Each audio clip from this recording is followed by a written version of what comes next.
All right.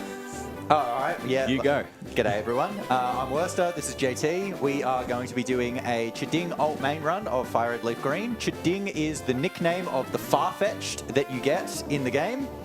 Let's just get underway. I'm ready to go when you are. Ready when you are. 3, 2, 1, go. Good luck. Have fun. Oh, you don't. That's all right. Yeah, Doesn't so matter. I'm playing without a save file. JT still had a save file. It will be slightly faster for him right at the start, but when we do a safety save, my save will be faster because I'm not going over an existing save file. Oh, also, what are our names? Are we still Spoon and Pooper Z? Yeah, so trainer name is Spoon, which is all lowercase letters except Pick the for... boy, pick the guy. Damn it. Except for the N, which is a capital Yes. N. Okay. Oh, no. Yep, easy. And Pooper Z. Capital P, capital Z. The rival. Yes. The rival is Nets, which is Sten backwards. Oh, okay. Oh, okay. All caps? Lowercase net, capital S. Okay. Okay. Capital S. Excellent. Oh, what? No. Nets. Okay.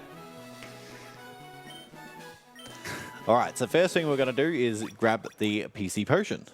It's very helpful. That's the first time Oak's text being like, oh, was it Nets? Actually made sense. Oh, what am I doing?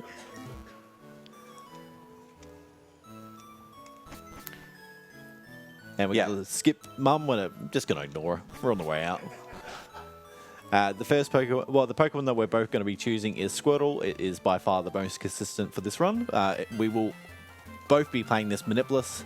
There is a way to use RNG Manip. It does require a program that we both do not like. It doesn't require it, but it basically requires it. And, I mean, for this run, it's much more like Farfetch'd is the highlight, so don't care as much about Squirtle, even though it is still quite consequential. So for alt mains, the rules are basically you've got to get the Pokemon as soon as you can, and then you use it for the rest of the run against everything that you fight. So Farfetch'd you can get after one badge, but it will still be like 45 minutes, 50 minutes into the run. Sorry, what are you on? Was it Squirtle? No, we don't have Squirtle. Okay. No. No. Oh, I should have gone with one letter. That's okay. That is a skill issue my end. For some reason, I thought we had Squirtle. No. We have It's just Flyer. the Flyer. It's the Flyer. Yeah. That's my bad. That's right. Thankfully, Squirtle's not the main Pokemon. Yeah, so it's definitely possible to lose this first fight. It's not run over, but it's very bad. It's just for experience that really you want. You'd have to just fight a bunch of wilds otherwise. But yeah, because we're not using manipulation, we do have random stats. You can see immediately JT's got 20 health and I have 19. So JT's got the better health, basically. You can kind of see your speed straight away. If Bulbasaur's going faster than you, your speed's not great. Also, getting Growl is very bad. JT's going to take a very commanding lead now. Ooh. You can also see attack looks okay, but then it's really once you start leveling up, you then look at what your stats are and then get a decent gauge on the Squirtle. Okay, level 11. Triple 11. So the most important stat I think is special. Yeah, special attack is the most important, definitely. Attack is also very useful. Attack is super important in this run. It's actually more important than in general runs. We use Blastoise all the way. Because you're not using Squirtle all the way. You actually give it less experience. And to compensate with that, you have to use a lot more Mega Kick, which is not great. And also means attack matters more. So I have a very, very fast Squirtle. It also has really good attack, but I have worse special than JT. So it'll be about even, but we have very different Squirtles, I would say. They're grabbing that free potion from the Mark guy. Also take out one Pokemon for experience here. It's mainly to hit exactly level 13 after Brock, because that gets you Water Gun. That's the level you learn Water Gun. Just to get that a bit earlier. It does also get you 8 before Brock's gym, but that doesn't matter unless you have really good special, which I don't think either of us will. I'm certainly not hitting that benchmark. But so other than that, it's just don't want encounters here. Where are you going? I got the parcel, and now I'm going back. Okay. I guess that's the same. You just went so far left before going down. I was like, are you going to fight Rival 2? I don't know what's going on here. Do you know where Oak's lab is? All right, so I'm going to fight whatever this is for experience. Little free rat.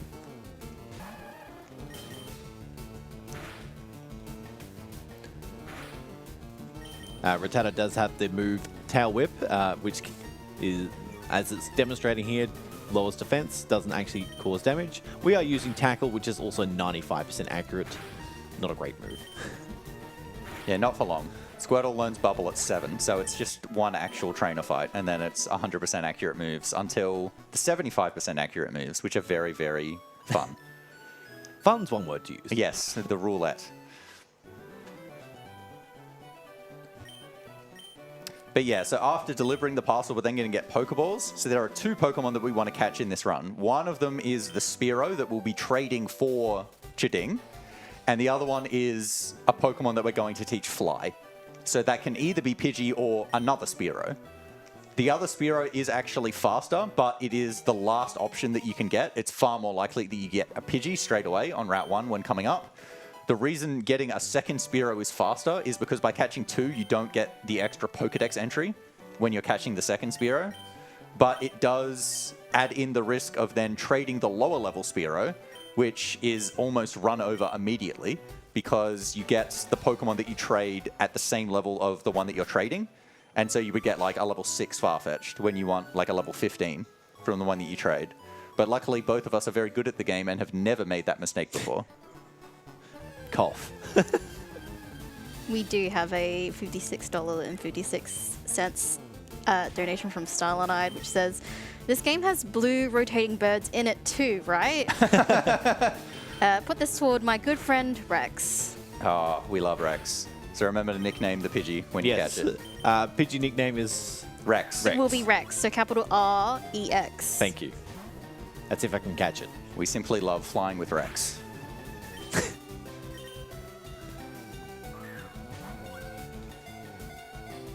Oh, we're so back. All right. I don't know why you didn't hit that twice, to be honest. Well, I missed Tackle. That doesn't change anything. Rex. Oh, beautiful. That's actually really easy to enter, actually. And thank you for all the donations towards that.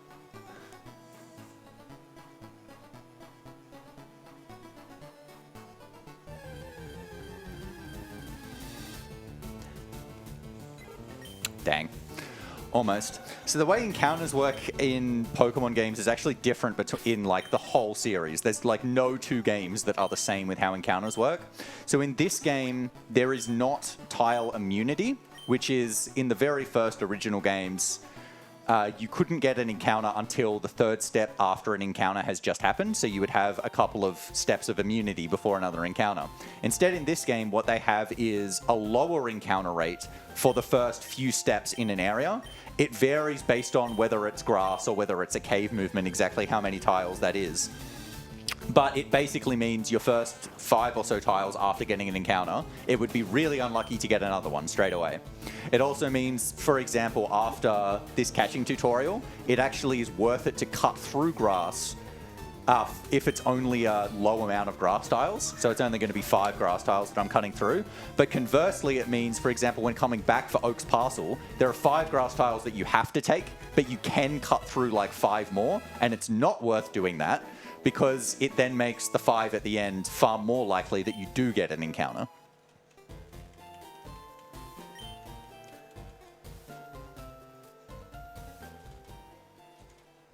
Here we go. So this is the grass. And of course I get an encounter after saying that. Awesome. All right, just to get ahead, I'm not going to do it.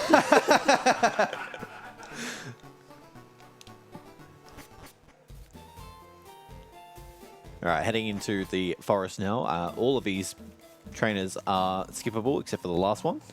So there is actually a very scary thing that can happen in Viridian Forest is if you encounter a Pikachu.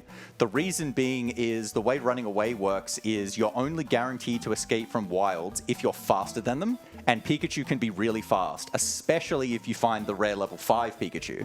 And so you're unable to escape, and then it has Thunder Shock, which is super effective. It is entirely possible to likely, depending on what speed you have, if you encounter a level 5 Oh, Pikachu. no. Oh! Oh, no. No. At least you're full health. You'll have a few goes. Oh, you'll have 2 goes. All right. Oh, no. Oh, no. Come on. No, that's Come it. on. That's good night. Oh, Bye. Wow. That is extremely unfortunate. Wow. It's all right. We still got Rex. Oh, go Rex!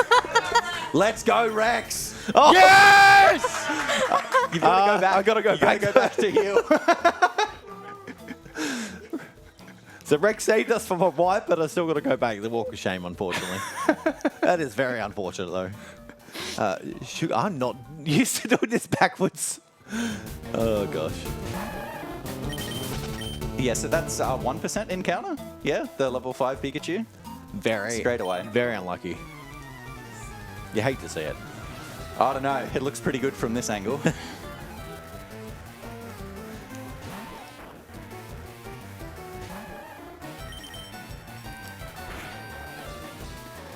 So it is also very possible to die to this Weedle, especially since it poisoned me straight away. So I'm going to wait one more turn before healing that. Because I only have 1 antidote, I don't want to use that because it could just poison me again. Oh, I have 2 potions, that's right. I got the extra. But for example, if it had crit me with Poison Sting the turn before, I would have died.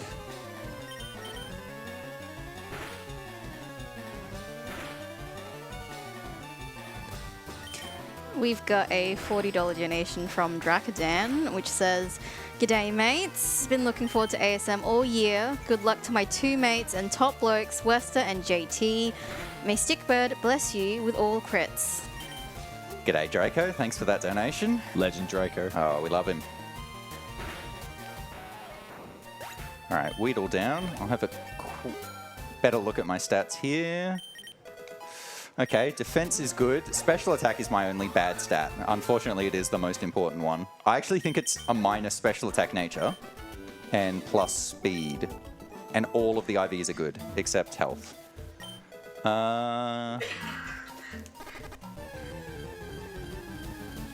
Okay, so what I'm going to do after this fight is I'm going to go into the center so that if there's any deaths against Brock or the next segment, I will return to Pewter City instead of going all the way back to Pallet Town and have to do that trek again because that looked awful.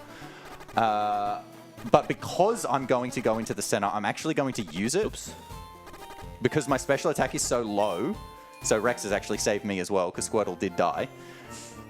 Yeah, because my special attack's so low, I'm not going to be able to use Torrent to one-hit a bunch of the Pokemon here, so I may as well go to full health, and this way I get to preserve my potion and antidote. So Torrent, for anybody playing along at home, is Squirtle's ability, and it means at 1/3 or lower of its maximum health, its water-type moves do 1.5 times more damage. And so in a lot of runs, that ends up being really important for taking, you know, a bit of risk to get the reward. But when it's not making a difference on how many turns it's going to take to kill something, you don't want to take that risk because there's no reward. So this Geodude is going to take 2 hits for me whether I'm in Torrent or not, so I may as well go to full so I don't die. See, that looks like it would have killed with an extra 50%. But that was definitely a high roll. And I wouldn't have been able to count on it.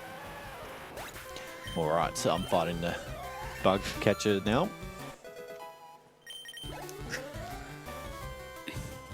We've got a $25 donation from, sorry, level 5 Pikachu. which says, "Thank you, Werster, for the bribe. Now that I've done my job, I'll put the money towards the cricket incentive in the short game showcase. Good luck love both." Love to see it. Love to see it.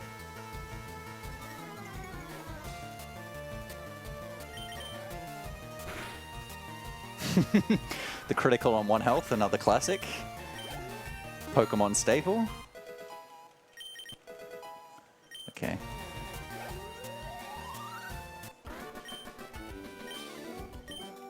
So I'm chilling. I'd be very surprised if I died to Brock, given I have full health going into him, which is very rare. think it might be worth me taking the center again, just because I need to center same. heal anyway. Exact same situation as me, I think. There we go.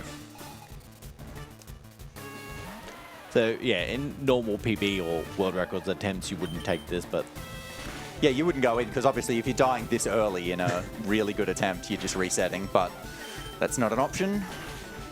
So the way Brock's Onyx works is actually a little bit interesting. So the most powerful move he has to do damage is Rock Tomb. Rock Tomb is a move that always lowers your speed, but what actually takes priority in the AI isn't seeing that it does the most damage, it's seeing that it reduces your speed. So if you're faster than the Onyx, it will always use Rock Tomb. But if you're not faster than the Onyx, it won't use Rock Tomb unless Rock Tomb can kill you. It sees the kill damage, and then it will always use it, if it'll always kill. But if it doesn't see that, it will not prioritize Rock Tomb, and it'll use Tackle or Bind instead. And so I'm going to learn Water Gun here. Let's teach it over Tackle, don't need that anymore. But so if you're trying to keep really low health exiting Brock, it's actually really tricky, because generally if you're really low health, that's when he can kill you, and he'll do his high damage move. But he won't do his high damage move to hit you into low health. So sometimes it's actually worth using Withdraw in that fight, just to bait him into hitting you. But you need good special attack for that. I don't have it, so... neither of us do. Yeah. Oh, yours is better than mine, definitely.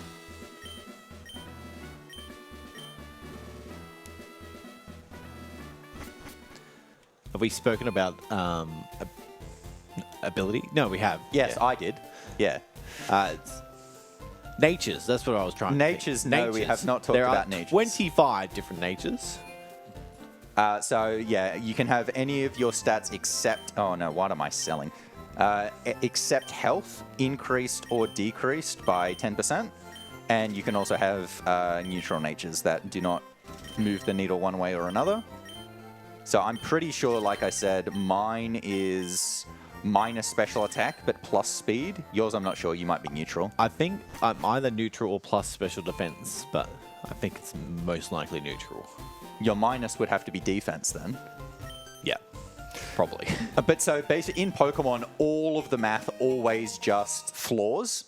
And so it doesn't round to a specific number. So if your stat is 11 and you're a minus nature, so minus 10% of 11, you lose 1.1 to 9.9, and it just floors to 9. So you actually end up losing 2 stats, but then 2 stat points, I should say. But if it's 11 and it's plus, it goes to 11 plus 1.1, 12.1, and then floors to 12. So at low levels especially, you actually lose a stat point generally across the board, because you'll lose 2 but gain 1. So in a lot of ways, neutral ends up being pretty good compared to most. It's certainly above average getting a neutral nature. Oh, nice crit. I think. Wouldn't that have died anyway? Not with my special. It would have been a range. Oh, that was the first turn. Yeah, first Yeah, turn. okay, yeah. Guaranteed it. You're pretty close to Torrent. It's like one hit from a Caterpie tackle, and you'll get in. So I've got poisoned from the Weedle, so I'm going to use that for Torrent. I'm going to deliberately take a bit more damage, because it will matter for the second trainer. I'm not going to one-hit any of these pokes, but I'll one-hit the second trainer's pokes. When you say one hit from Torrent, it's always route 3 that you need to take that one hit, and it just never String happens. shot, string shot, It's string just shot, string string shot. shot. Yeah. Yeah, they always do the thing you don't want them to do.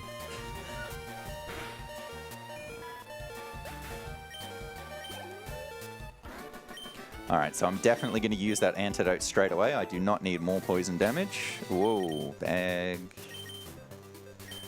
Fire Leaf Green also has a very odd animation anytime you use like medicine on one of your Pokemon, so like an antidote, potion, Carbos, whatever. You can just skip it by holding B, and so it just looks like a black screen, but it's just an annoying extra thing to remember to try and save time. Selling Rock Tomb now. This is interesting. I'm seeing JT strats for the first time. I did not one-hit the Weedle even in Torrent. That's actually really bad. If I get poisoned... oh, no, I'm faster. Okay. I should be fine. Poison Sting Poison was what I was worried about. Caterpie, even with Tackle, is not killing me. And then the Metapod and the Kakuna do no damage. So I should still be fine. My really good speed actually helped me out of the jam there. I still outsped even after the string shot. But I don't think I'm one-hitting these even with Torrent. I was hoping to get Caterpie and Weedle. Oh yeah, this noted that like 20 minutes into the run, you finally get the running shoes. I guess the game wanted to bring back the classic feel of when the player in the original game just didn't have those. In the original games, to be fair, your general moving speed was faster than the walking speed in these games. But in these games, the running speed is then faster than the old movement speed of just moving, I guess. There are more tiles in this game, so they made the game a bit bigger, so it ends up being about the same across the board.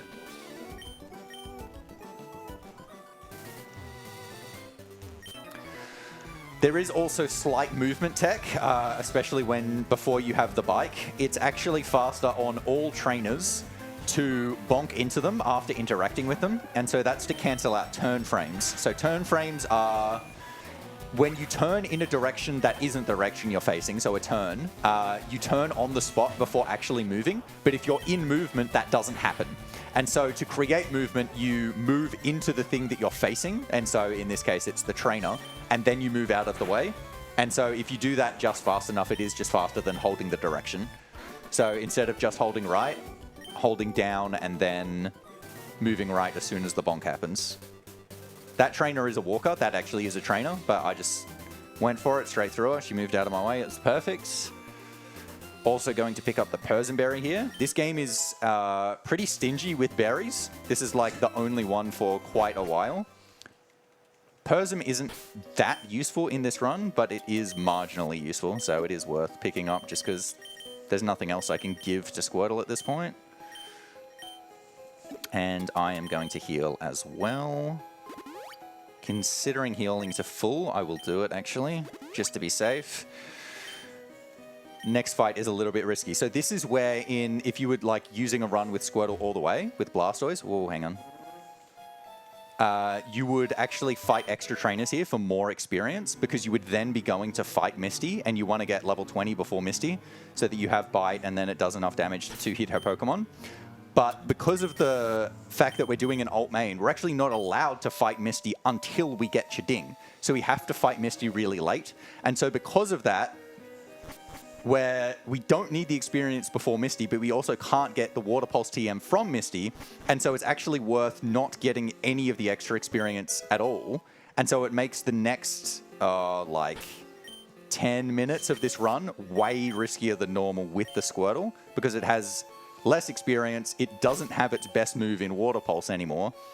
And you're reliant on, well, Mega Kick once we get out. But at this stage, it's still Water Gun. And I'm also still Squirtle. So I evolve at 16, but I'm doing this fight at 15 with Squirtle. And the Rattata can actually be pretty dangerous. It's got Hyper Fang, which is an 80 power move, and it can flinch you. I am really fast, though. I wonder if I'll get it. Oh, no. Oh, that's Quick Attack. So that doesn't tell me anything. That also doesn't tell me anything, but at least it's not Hyper Fang. Oops.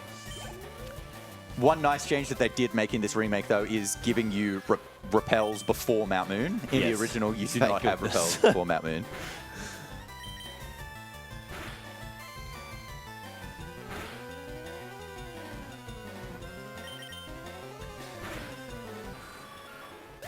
And yeah, the average amount of encounters in here would be like 12 or so, I think, in this game, if you didn't have repels. And that would take, what, a long time. It'd be like 2 minutes of just watching encounters and running away. A bit more.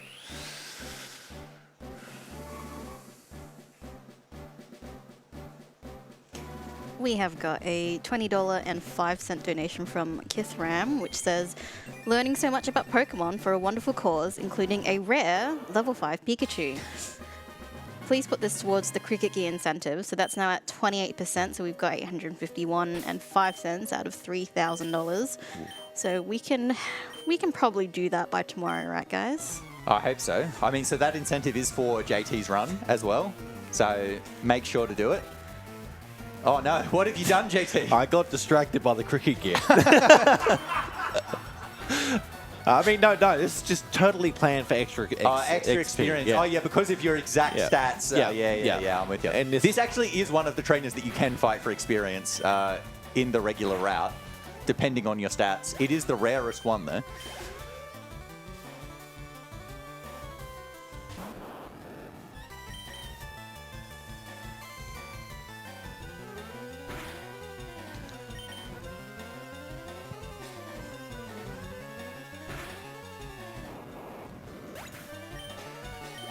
But yeah, War Turtle is still used for quite a bit because it has to do Nugget Bridge, and then you can leave Cerulean City, go down, and then you can get the Farfetch'd. So there is still a decent amount of time where that experience could actually come in handy, especially if it's the difference between dying and not dying, which for Rival 2, it very well could be, to be honest. Rival 2 being the next fight that I will have to do. So coming up pretty soon. Doesn't actually matter which fossil you take here. Just take the Helix because it's in front, so he doesn't have to move as far. No, you don't want to praise Helix? No, I'm good. I will not get the Great Ball. So here, these two move shooters are able to teach both Mega Punch and Mega Kick. I'm going to learn both. This is one of the only runs where you actually teach both Mega Punch and Mega Kick. The reason that I have to teach both in this run is because you will run out of Mega Kick PP, and so you need Mega Punch as well. Mega Punch is significantly worse. It is 80 power and 85 accuracy.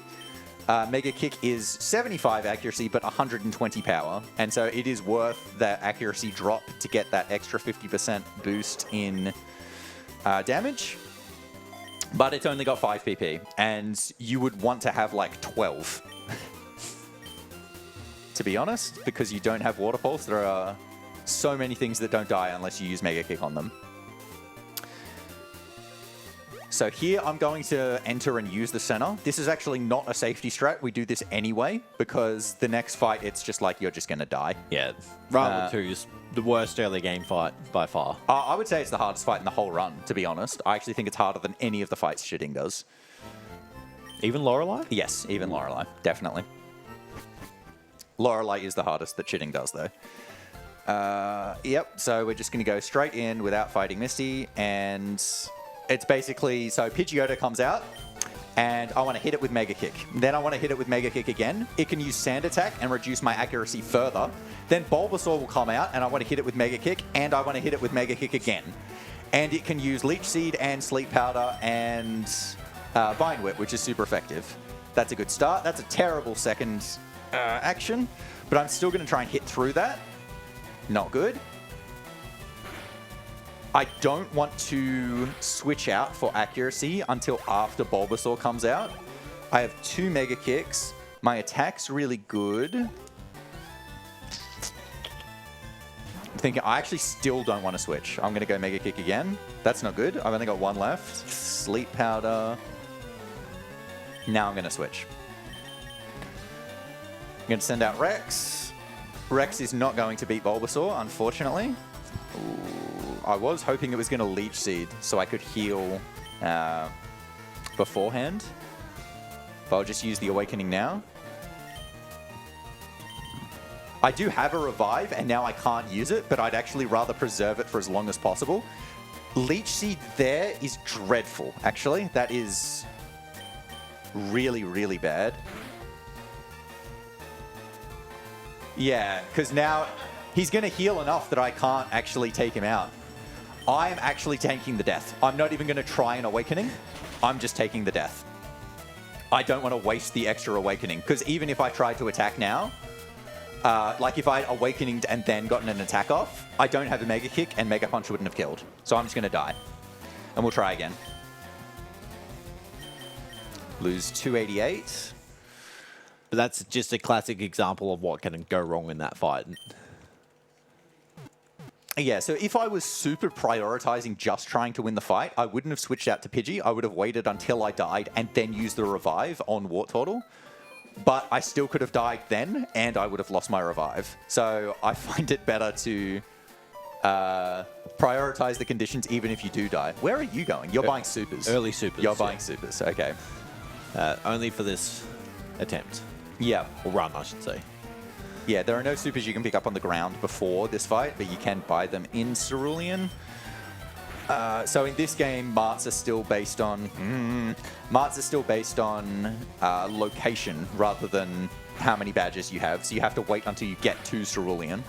But yeah, so level 18, I could kill the Pidgeotto with Mega Punch this time instead of Mega Kick. So I've got more kicks for Bulbasaur.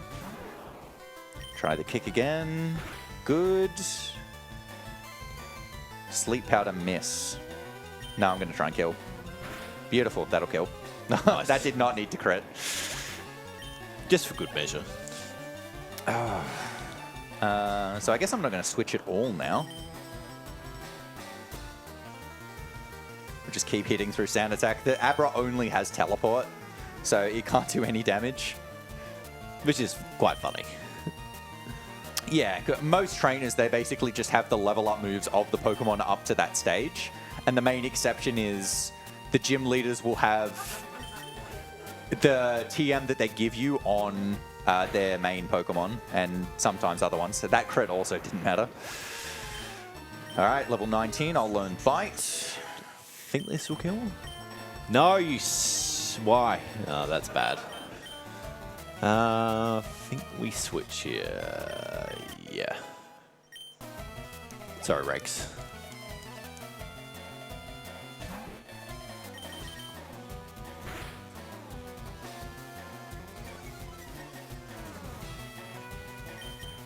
So Vine Whip won't kill, so it's better to awaken here.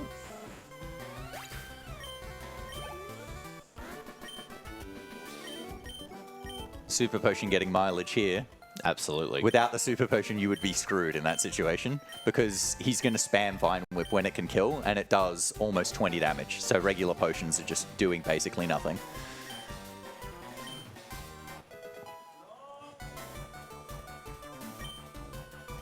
This is why we buy the Awakenings. So Vine Whip's going to do more because Bulbasaur's in Overgrow, which is the equivalent of Torrent for grass types. That's very unfortunate. I don't think he is in Overgrow, is he? Yeah, it's doing more damage. I don't think it was. I think it did 15. That's not more. He's not in Overgrow. Okay. Got a question from chat asking if you're using an OG DS, Werster. We both are. Both are, yeah. Yeah, both on original DS. So, original DS is actually slightly slower to play this game on compared to playing on GBA, and that's for all games. The DS just plays GBA games ever so slightly slower. The frame rate is just slower, but we then just convert the times because it's like it doesn't give you an advantage one way or the other.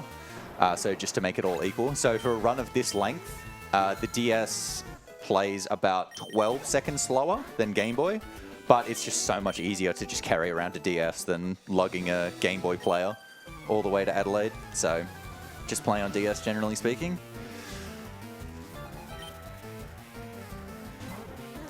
Yeah, look, I won, but that was a very slow fight.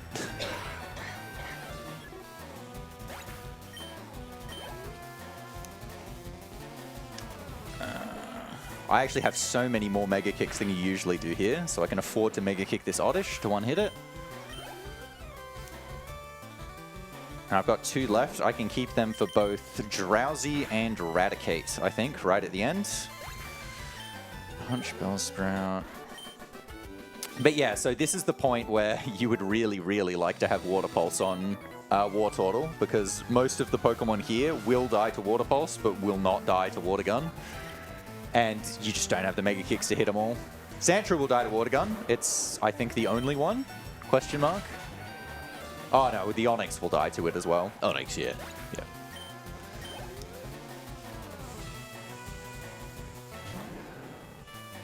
But so for a Pokemon like this Ekans here, I'm going to use Bite instead of Water Gun. Water Gun is 40 power and Bite is 60, but because of Stab, which is the same type attack bonus, it adds 50% to Water Gun's power because it is the same type as Wartortle, so it ends up being 60 power as well. I still switch to using Bite because it's not going to be a one-hit kill, but Bite can flinch. It's got the 30% flinch chance.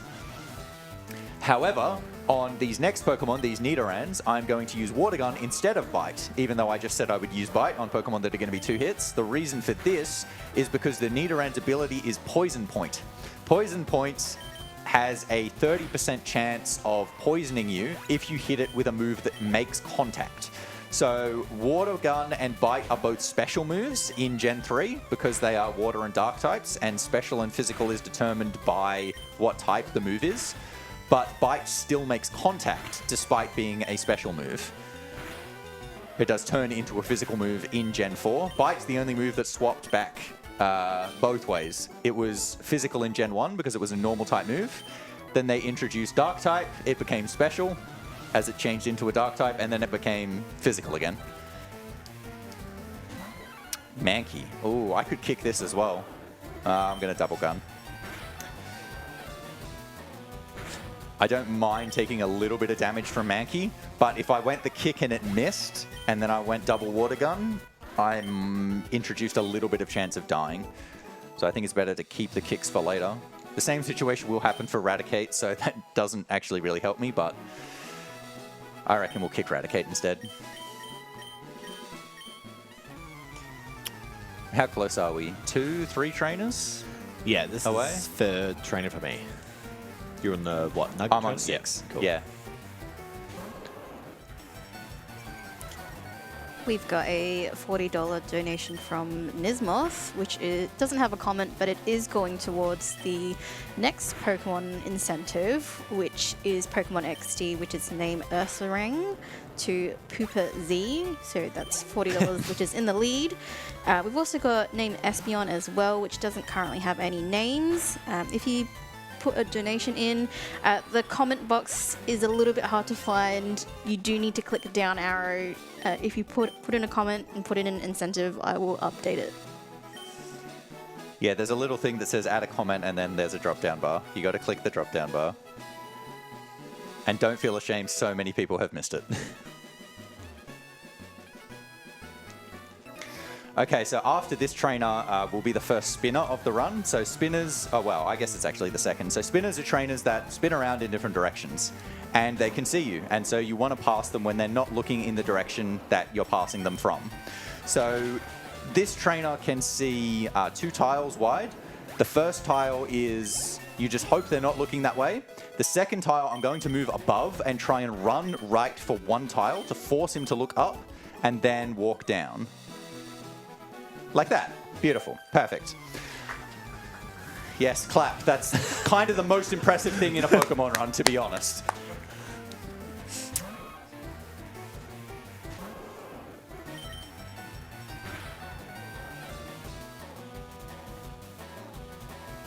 Yeah, so the spinners react to you running, and so it's like they hear you running, and so they'll look in that direction. And so if you're at a corner tile, they'll look in a particular direction, and so in that case he's looking up, and so I can then walk down with safety. Spinners also work quite differently in different games. That's one of the only actual technique ones that we use. Basically every other spinner is going to be extremely easy to skip with the bag trick. But basically spinners in this game, once they are loaded or going to move in a different direction, for the next 32 frames, they will not move again. So once I force that spinner to look up, they then won't change what direction they're looking for the next 32 frames, and that ends up being walking 2 tiles. So it does mean it is safe to pass.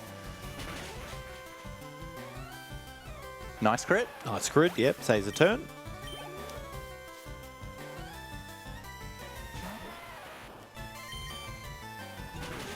Six. Okay, I'm pretty close to Torrent, so what I'm going to do here is I'm going to try and Mega Punch this Machop, and if it misses, it should hit me into Torrent, and then Torrent Water Gun will kill. I definitely think I'm minus special attack, by the way. My special attack has gotten much worse comparatively.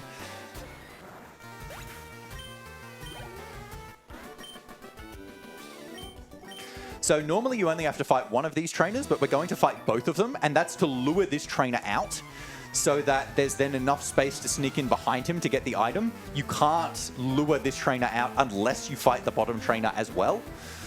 And that item is going to be quite important for the run. Very important. Oh my goodness, I didn't kill the Rattata even at 23. Okay, I'm in Torrent now. Yeah, so it's going to be the TM for Secret Power, not to be mistaken for Hidden Power. Secret Power is a move that has 70 power, 100 accuracy, and is normal type. And it introduces secondary effects depending on the terrain of the area. So in general terrain, it has a 30% chance to paralyze. But in caves, for example, it has a 30% chance to flinch instead. Move. I should have gone up. That was a mistake.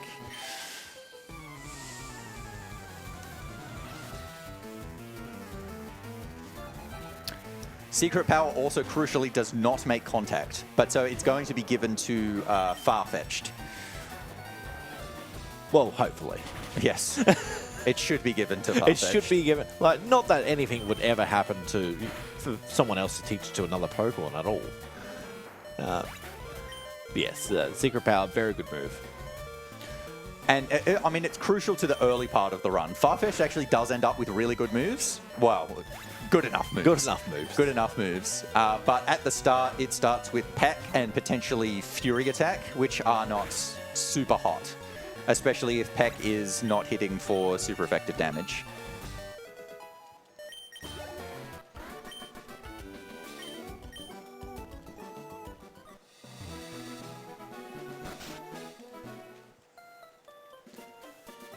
All right, now off to Bill.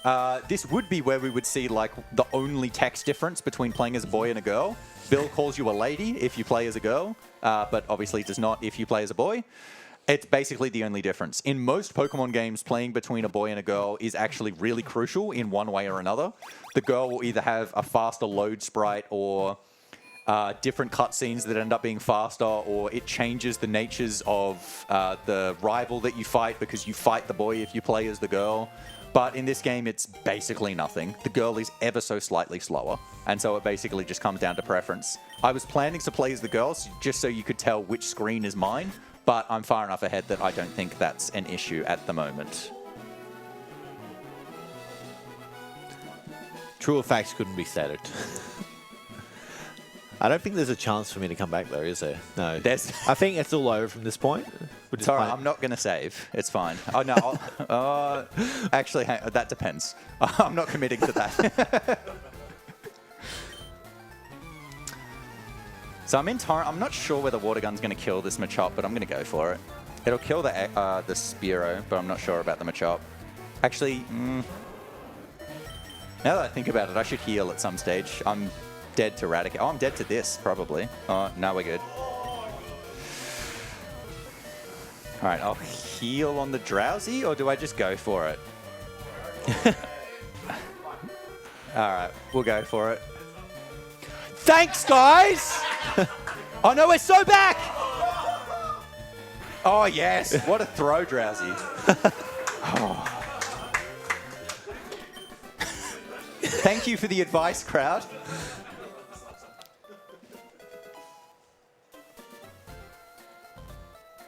All right, so I deliberately missed that first Mega Kick so that the potion here would take me to 21 out of 64, so I'm actually still in Torrent, but high enough that I won't die. So smart. Yeah, I'm all over it. So now I can just double Water Gun the Raticate because I have no more Mega Kicks.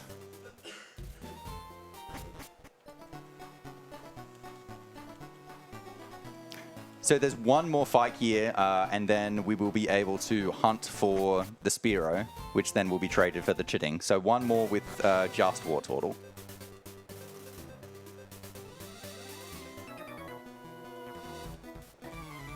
So after this fight, as I said, we're going to be looking for the Spearow.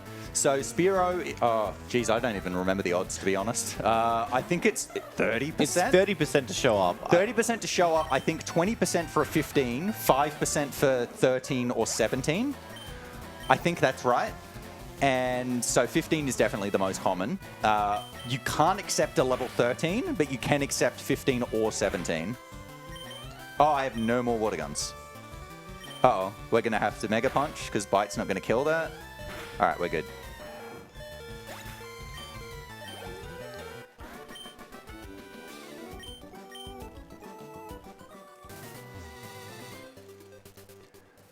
But so obviously this is a sticking point in the run. At level 17 saves like a minute and a half, so it is also really, really good if you get one.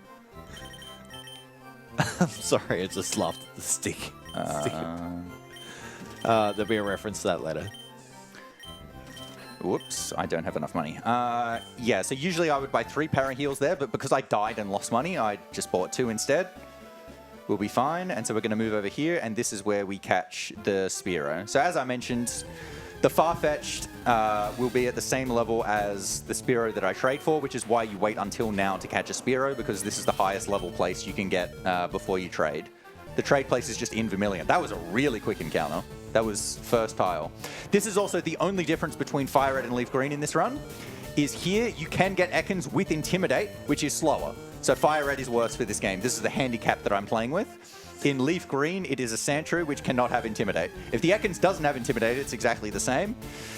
Come on, surely Shedskin this time. No, Intimidate again. So there's more time loss.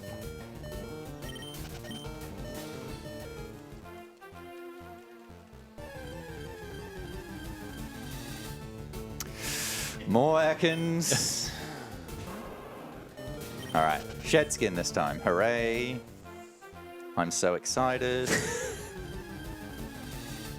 All right, Spear 15. All right, we can accept that. So hit it with 1 bite, and this should take it to... Oh, that's actually not guaranteed catch range. My special attack's so bad. I've still got 4 Pokeballs, though. Surely it gets in one of them.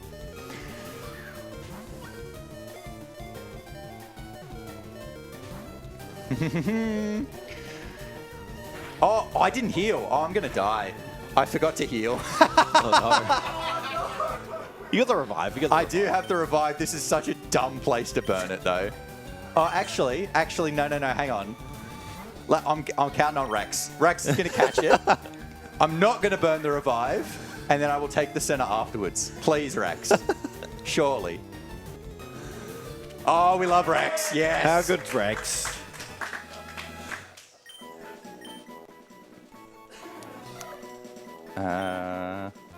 Which center should I take? I could take either Vermilion or Cerulean, but it will take me back there if I die. I'm just trying to figure out which one of those would be better options. Because if I die to Misty, I want to return back to Cerulean, but if I die to Rival 3, I want to return to Vermilion. Decisions. I think Misty is more likely. Especially if we're concerned about rule breaks, which I guess I should be. The small issue is, on the off chance that I get an encounter on the way up, I may not be able to run away and then die. But I'm sure Rex won't let me down again. So I'm going to get the bike voucher while I'm here. The exchange for the bicycle is in Cerulean. But so now that I have Chiding, it's now running all the way back up to Cerulean to then fight Misty with Chiding. So to be clear about the rules at this point, Chiding has to fight every Pokemon from this point onwards. It does not have to kill every Pokemon by itself, but it does have to kill the majority. So in some situations, it is beneficial to send Chiding out and then switch to something else to then assist. Misty will be one of those places. And it can... how the fight goes actually depends... Well, how the fight goes depends on how the fight goes. Great job. Commentary 101. So, Farfetch'd might solo her first Pokemon, but if it goes really, really bad, we'll switch out and just split the experience, which then we have to alter the route for, because that experience really does matter. But we'll always split on Starmie. Farfetch'd will lose to Starmie basically every time. This... Oh, go to the center. Heal. I'm not winning with Rex. Okay. I was saying words, and they had meaning. I've also got to teach Secret Power. Yeah, this is the only fight as well. Because Farfetch'd is an in-game trade Pokemon, it isn't owned by us. It doesn't have our... ID, so it can actually disobey at this stage. And that's why this is such a volatile fight. Teach Secret Power to Chiding. So the level cap that we have at the moment, because we only have one badge, is level 10, and Farfetch'd is level 15, so it can disobey, as I said. Because it's a 15 and not a 17, it's actually more chance to listen. But so Farfetch'd can do nothing, it can pick a different move, or it can also just decide it's going to have a nap and go to sleep. Harden is fine. I want to see pick Secret Power and Critical. Ignored orders, Leer. So that does nothing. Try again. Water Pulse, very bad. Won't obey. I'm out of there. I'm not even going to try from that point. I've taken damage. I'm switching out. The other thing we should say about Farfetch'd at some point, so now's as good a time as any, is Farfetch'd is holding a stick, is its held item. The stick increases its critical hit rate by 2 stages, which means any move, instead of having a 1 in 16 chance of criticaling, has a 1 in 4 chance of criticaling, which is significantly different. And so there are a lot of chances to get beneficial criticals in this run. And so against the Starmie is one of the best ones, especially since it uses Harden and raises its defense, and criticals ignore all defense boosts. Became confused. I've still got my Persian. There it goes.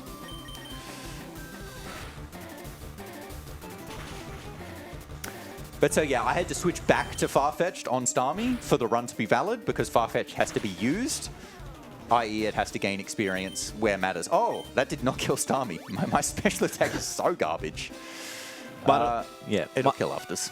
Might also mention that Farfetch's IVs are set. It has 20 HP, 25 attack, 21 defense, 15 special attack, 20 special defense, and 24 speed with an adamant nature. I'm really disappointed you read that off the notes, because I would have done that off the top of my head and look really impressive.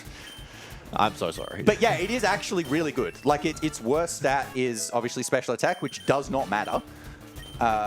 And all of the others are above 20. So IVs are up to 31. And so all of the other ones being above 20 is really good. And Adamant is the perfect nature. Adamant is plus attack minus special attack. And Farfetch needs all the help it can get, because Farfetch is actually quite garbage of Pokemon. So Farfetch... That's very unfortunate. Have you lost your revive? I've still got my revive, so I think I revive Farfetch here. Yep, revive Farfetch. You don't have to switch back to it until Starmie, because it'll still get experience. That's very unfortunate. So I do have to heal it, though, because it's going to die otherwise.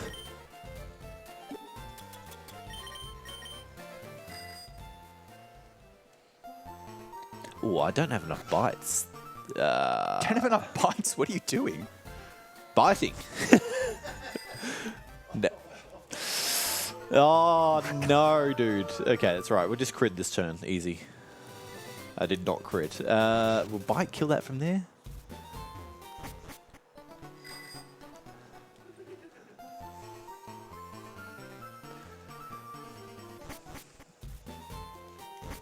Please kill. No, my goodness me. Okay.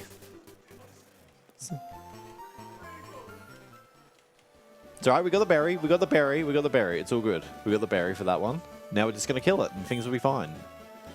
There. Alright, so I do need to switch back to Ding to make it appear in the battle and then switch back to Wartortle.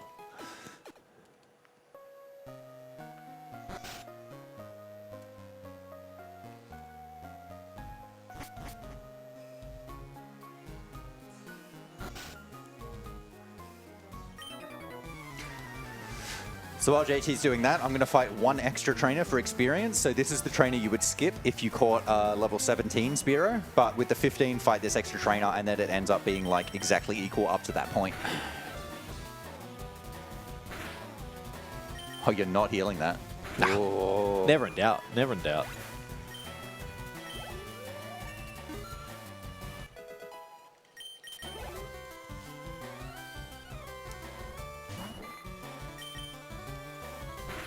But yeah, so now after beating Misty, you get Obedience up to level 30, which obviously now Farfetch'd obeys, and that's great. And it'll obey for the rest of the run, just.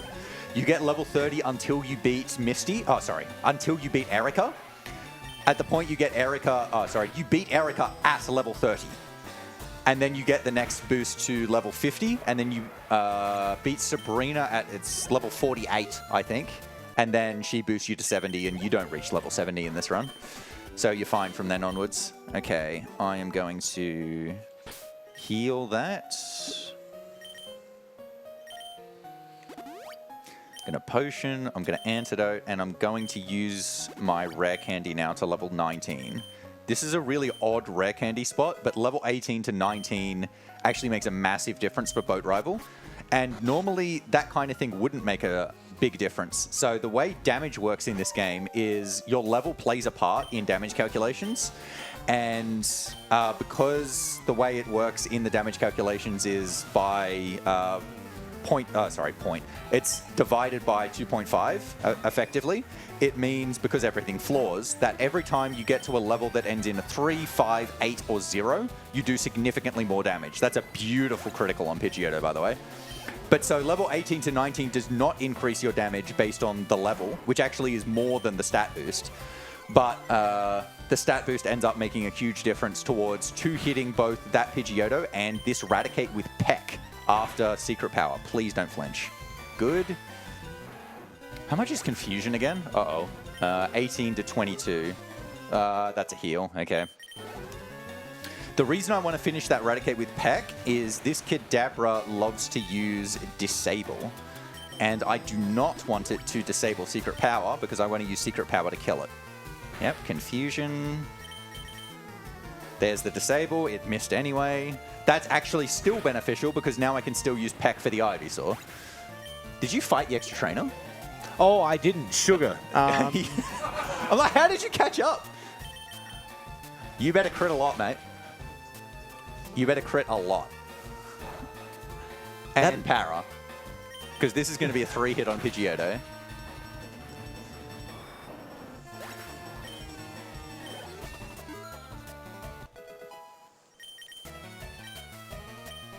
I'm going to heal that. And you don't have the revive. I'm very concerned for you. I'm also. I think Hyper Fang just kills you. You're very screwed. Yeah, we'll run it. No, 21? I think it does. No, you're screwed. That kills. Switch out to War Turtle, in all honesty. And use War Turtle to do some damage to Raticate. Oops.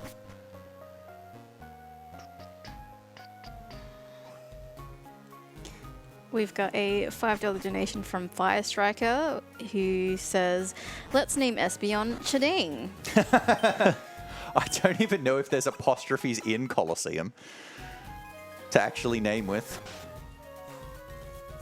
You killed it with War Turtle. Okay. Yeah, this is... Ivysaur will come out now.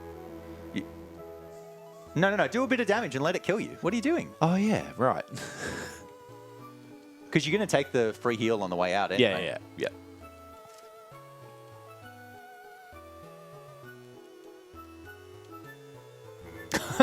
It's all right. I'll water gun, so... Just to make sure. And then Pick should kill that. Yes, yeah. This is not how you meant to do the fight, but anyway. You know, I'm actually thinking there could be something in this. New strats.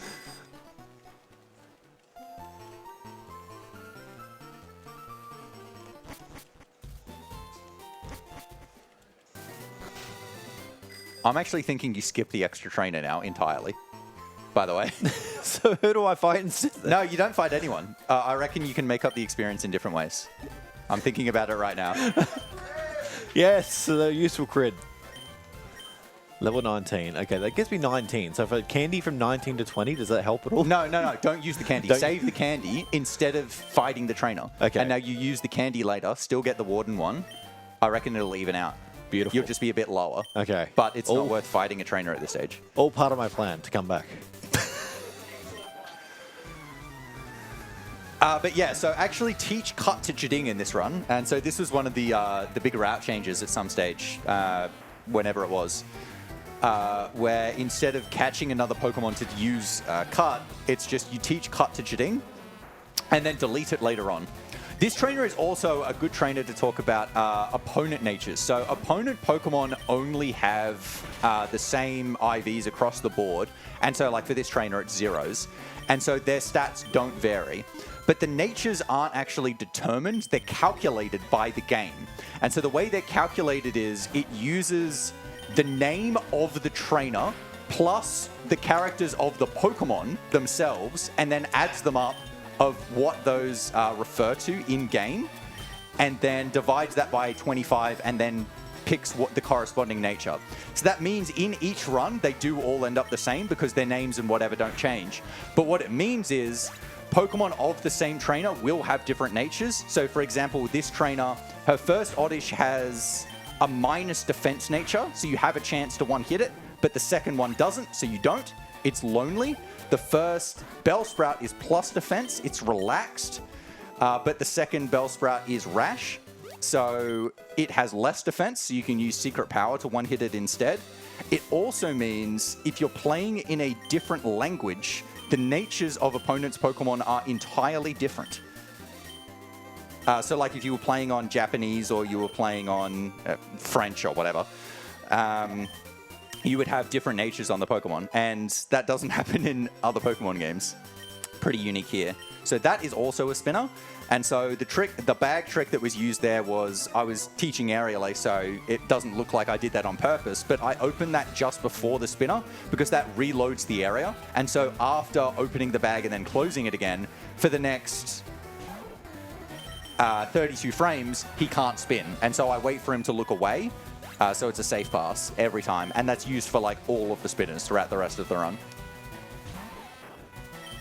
And so when possible, using not super effective moves just to avoid the text. So I'm using Secret Power at the moment against these bugs just because it's not super effective. But when it is required, we'll use the super effective moves.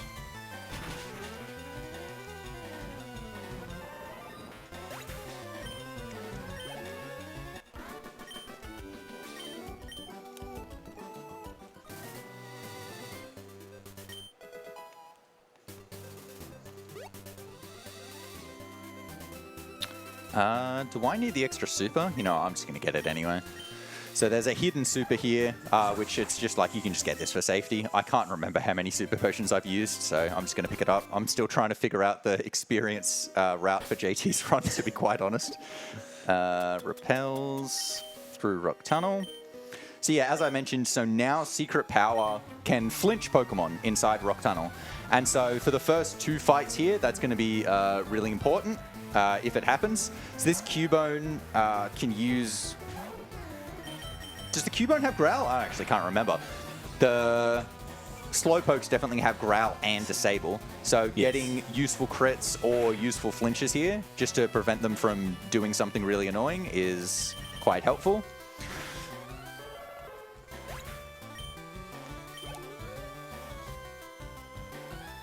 Okay, Aerial Ace.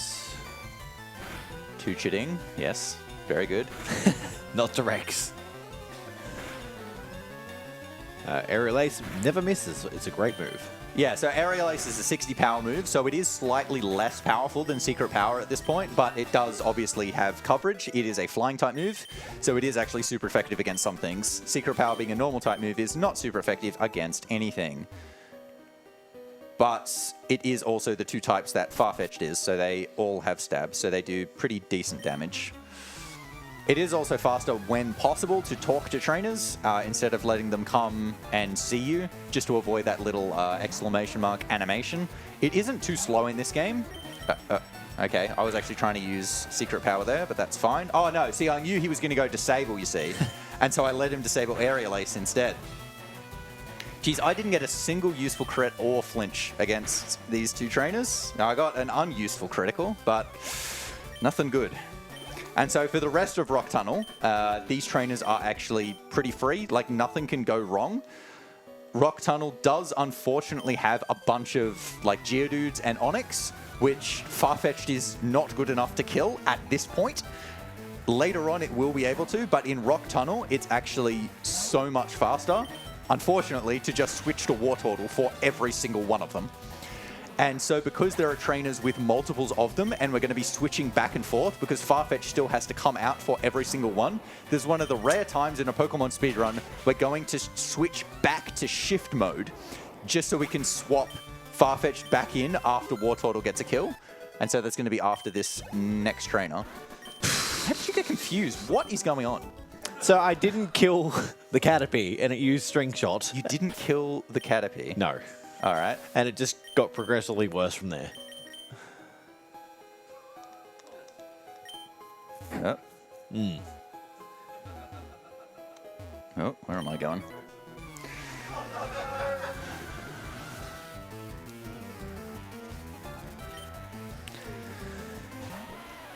Should have used aerial ace on the Caterpie, man. So out of curiosity, how much is it for a swear?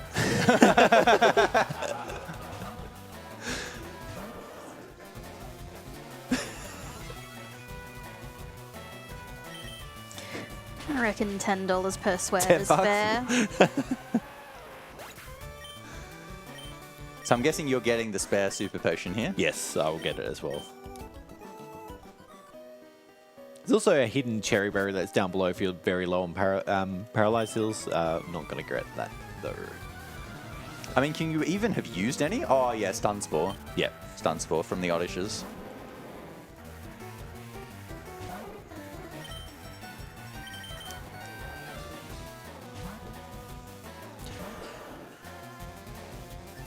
Alright, so we're going to crit the Slowpoke. Cubone.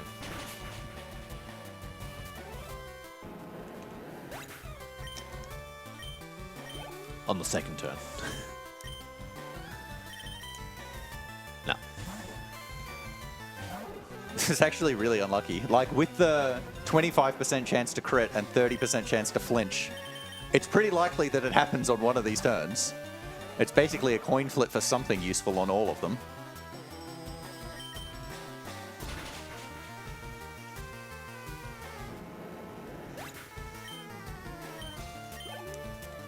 No, just one of those runs. I think I do need a heal for the next fight. 11's not enough, is it? No. Yeah, I'd heal for the next fight, definitely.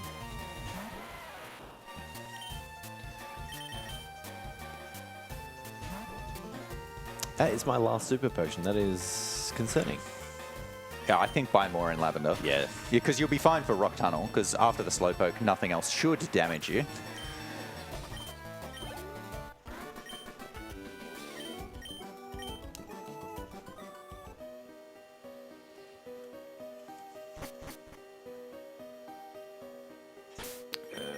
Repel. I am actually going to use a super potion here, just while I'm in the menu. Because as I said, nothing else should damage until all the way to Erica, really. And my health was a bit too low for Erica.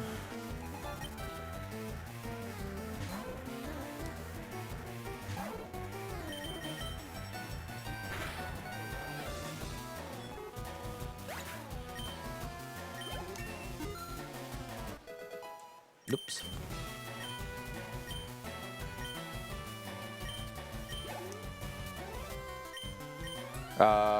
No. So this fight, you don't want to switch at all. This is all Shading, but it's actually faster to still keep shift mode on for this fight because I need it on for the next fight as well. And so it's faster to just go through this little bit of extra text for this fight rather than turn it off and then turn it back on.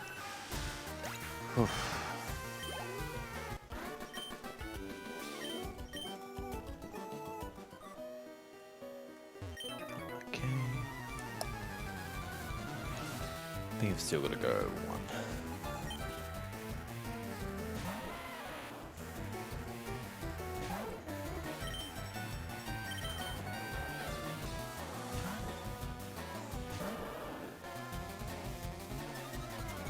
Yeah, we're also not both going to make the detour for Flash. It's just way too slow, and we can do it in the dark. It's much better. Yeah, they expected you to catch 10 Pokemon to get the Flash HM. That's a good joke. Even as a kid, there's no way I did that. Just figure it out. I mean, on the original, the real trick obviously was doing the boot up on Game Boy that would then illuminate with different colors.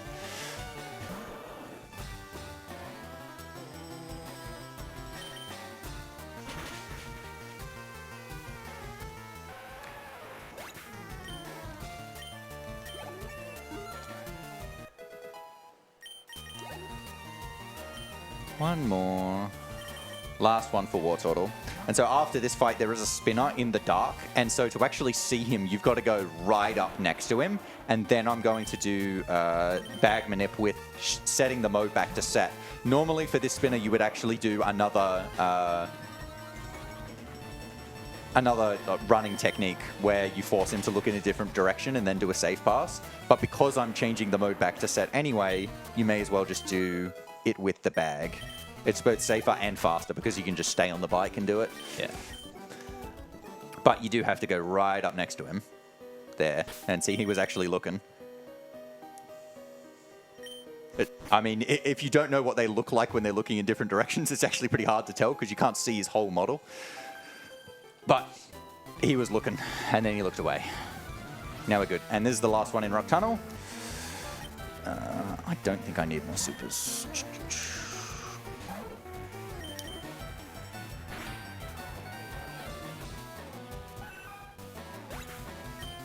But yeah, after the first 2 fights in Rock Tunnel, honestly, this is the most boring part of the run. Because it is all one-hits and there's a lot of switching to War Turtle, which is not fun. But the more fun fights are the ones actually where you're not one-hitting, because that then introduces the crit chance for Chiding, which is kind of the most fun part, honestly, with Chiding. There are not many useful held items in Fire Red Leaf Green at all, so having a Pokemon that actually has a useful one is unique, I guess, compared to most Pokemon that you could use throughout the game. Well, I did say Chiding is actually pretty garbage, and it is, but it's actually one of the better Pokemon to get through this game, to be quite honest. Like, its base stat total is 352, I want to say. Its best stat is attack, which I think is 65, which is really, really bad. Like, even War Turtle as a non-fully evolved, no, I don't need this, is over 400. I think it's 405, I want to say. And then, like, actual fully evolves like Blastoise are over 500. Did you not Secret Power? I did. It didn't kill it. Oh, all right. Cool. I'm in love with it now. What? How are you in love with it if you pick Secret Power? Oh, I guess I'm getting a return early. Not supposed to do this. I mustn't have done it. No, you did not pick Secret Power. You liar. Absolute liar. Did I do it? I didn't even You see did. it. Secret Okay. Power doesn't make contact. It's why you Secret Power the Clefairies. Okay. Makes sense then. My bad.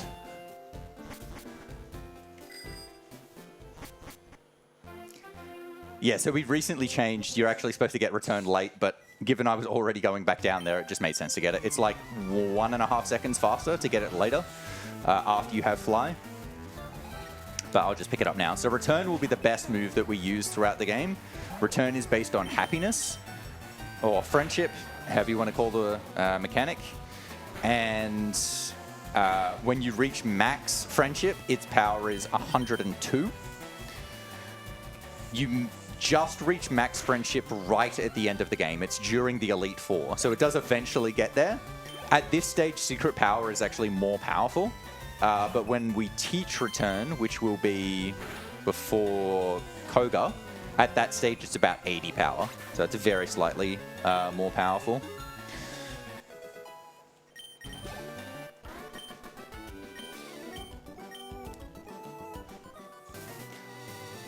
Could also mention we skipped Surge for now. So Surge is the 3rd gym leader, but you can fight him a bit later. He just gives you access to using Fly. But fighting Surge at a lower level with Chiding is quite risky because he has electric types and Farfetch is weak to electric. So it's better to fight him later. But also, if we did fight him earlier, Farfetch would not obey by the time we get to Erica, because it's only every 2nd gym leader that increases your obedience threshold. So it's much better to just make a beeline to Erica. Which again, most Pokemon actually don't do this. This is actually pretty unique to Chiding. Like with Blastoise, you fight Erica quite late. Very late, yeah. I mean, even with Nidoking in like Red and Blue, you fight Erica quite late.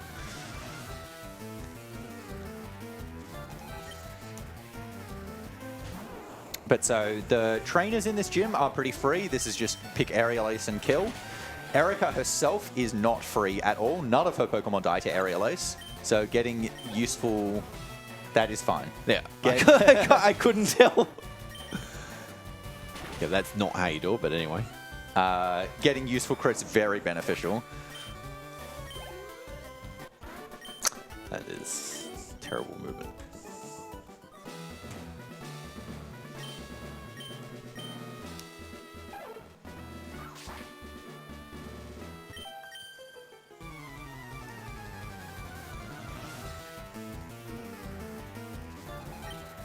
you'll definitely reach the candies before Marowak, so you'll be fine there. I'm just thinking whether you could use it earlier. I'm not confident that you could. I don't think so either. You probably could at some spot, but I don't know exactly where it would be.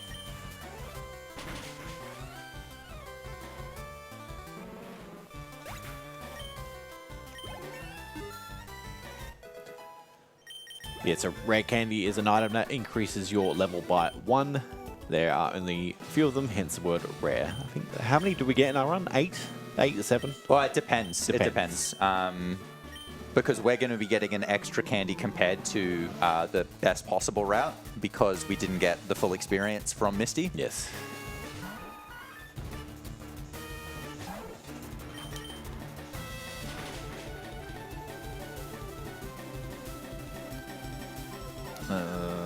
Do I bother healing that?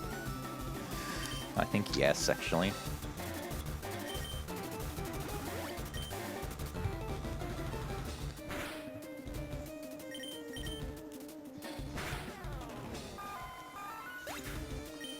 Did you buy extra supers? I did. Yeah, good.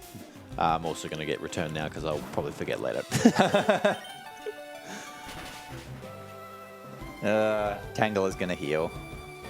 Even with Ingrain, I think Tangela's going to heal. That was an unfortunately high roll that I got with Chiding to put the Tangela into heal range.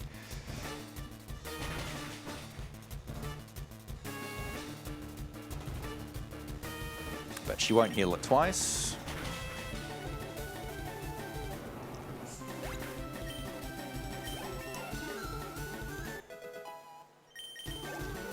You see I'm level 30 now. If I got to 31, I would disobey, but we're all good. No useful criticals.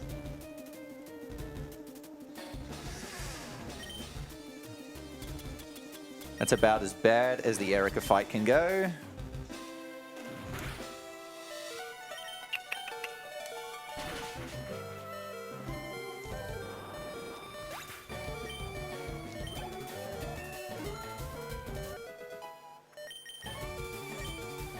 All right, and so now Chiding gets Swords Dance. And so this is why Chiding is really able to beat the end part of the game. So Swords Dance increases attack by 2 stages. So the way stages work is they each add plus 50% independently, not stackingly. So at +1, you do 150% damage. At +2, 200%. At +3, 250, etc. Up to +6, which is 400% of your damage. Or I guess your attack stat, but it's basically your damage. And so Swords Dance allows you to boost your attack to be really, really high. It doesn't get too much use at the start. It's mainly just for the boss trainers, because for the non-boss trainers, you're generally either 1 or 2 hitting anyway. There is still a few of them where it is used. I'm going to Elixir now as well.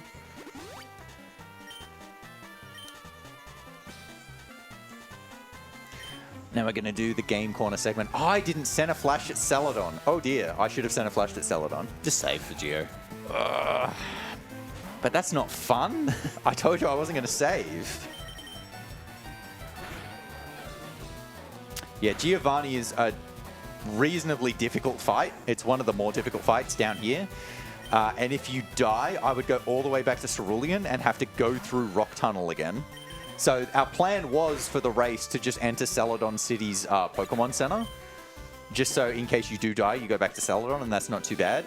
But I forgot to do that, and I cannot be bothered going out to do it now. I also can't be bothered saving. That feels like admitting to a mistake. And I would rather just take the risk at this point. We do have extra revives, though, so it would be pretty unlikely to wipe as long as I actually play correctly as well. Ooh, where am I going? I actually think I should heal again here. Yeah, the next coughing can self-destruct, and it would kill me. I'm going to heal. You are a chance to one-hit this coughing. It is a range. So damage ranges. So in this game, all moves that do variable amount of damage, which is basically all of them, have a range that they can do between 85% and 100% of the damage that it actually calculates. And so there are 16 different ranges that you can pull. I mean, if I crit it, it'll die, so that's good. And so there'll be Pokemon where it's like 9 in 16 of those rolls kill. So you have a 9 in 16 chance of killing it, for example. Why'd you lead with Secret Powder? Why didn't you lead with Aerial Ace? I don't know. I wish I had an answer for that. To save super effective text. Yeah, let's go with that. It would have died.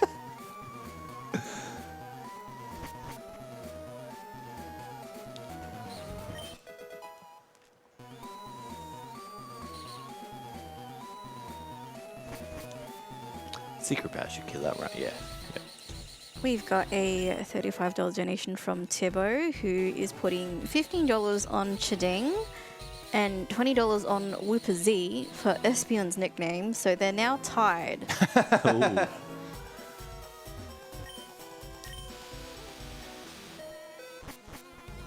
Oh, nice. Crit the Vileplume, nice. If you reach 30, you can candy now. Yep, you can candy now. All? To 31. Just one? Candy? Just one. Okay. To 31. And then learn Swords Dance. Swords Dance. Yep, because I just got to 31 after Erica, so now we'd be equal.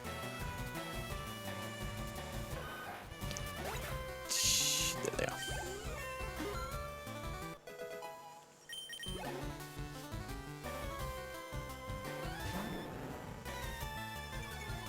See you later, Peck.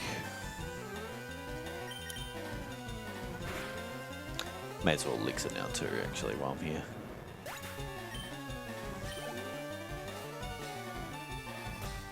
Are you still low on supers? Yes. Elixir. Okay. We're all good now. Okay, so there is a backup hyper potion that you can get if you want in Game Corner. I have 3 supers. I think that's enough for now. Okay, okay. If you say so. If you get self-destruct, I'll tell you where it is, because it's after that. Did you send a flash, by the way? I am about to now. Okay. It would have made more sense before Erica, but Giovanni is the real concern, I would say.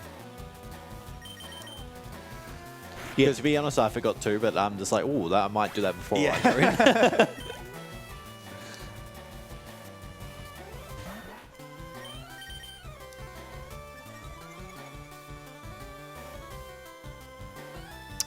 Decal. Go a second Swords Dance here, because I won't kill given it raised its defense. Another decal. Those are both secret powers now. Okay, I have 6. Pretty low on secret power, PP.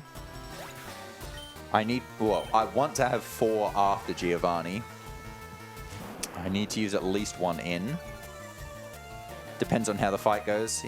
Similarly to what just happened with the Sandshrew, where I used an extra Swords Dance because he used Defense Girl, his Onyx can use Harden. How I operate against Giovanni does not change, however. You need to use all 3 Swords Dance to +6. One of only 3 fights you do that on, and the others are in the Elite Four. But yeah, so Giovanni in this fight, all his Pokemon actually have 30 IVs. They're basically everything you've been fighting up to this point has 0 or maybe 6, but he's got all 30s out of nowhere. When you fight him as a gym leader later on, he's got all 0s again. Which is so weird. Yeah, very strange. Rage is good. But yeah, he's got Onyx and Rhyhorn, which resist my moves, and then Kangaskhan. And so I need to get to +6 to actually one-hit the Kangaskhan, and then ideally 2-hit both of these. Ooh, Rock Throw. And so his Kangaskhan has Mega Punch and Fake Out. Okay, that's a nice crit. Mega Punch does 45 max, but Fake Out can only be used on turn 1, and then it always makes you flinch. I'm actually going to Aerial Ace. I don't want to waste Secret Power. Oh, that's really bad, actually. That's really bad. Heal on Rhyhorn? I'm going to heal on Rhyhorn to max. The thing that's odd about this fight, though, is despite him having really good IVs, he actually has random AI outside of will only use Fake Out on turn 1. He's not guaranteed to, but he just won't waste the turn afterwards. But outside of that, he has random AI. So he doesn't have kill AI, which means he won't just use a move to kill you, even though it will kill you. So instead, he's just gone Tail Whip here with Kangaskhan. That's amazing, and I finished with full health. That's actually really good. Nice. But you can be sitting there on 1 health, and it's like, well, Mega Punch does like 60 damage. There's no point in me healing, and then he just picks Tail Whip anyway and doesn't kill you. That's actually how it's gone in all of our races before this one for me, I think. That ended up being a little bit safer. Escape Rope. But even in that situation, like, that doesn't look like it was really risky at all. But if Kangaskhan picked Fake Out and then Mega Punch, it would have killed me and I would have died. And then because you want to set up all the Swords Dances to one-hit Kangaskhan, if you die, all of those boosts disappear, even if you revive. And so then you have to try and kill the Kangaskhan without the boosts. And it takes 4 hits, I believe, to do that. And given it can do half your damage in 1 hit, it can be very, very bad. And just get lucky, though.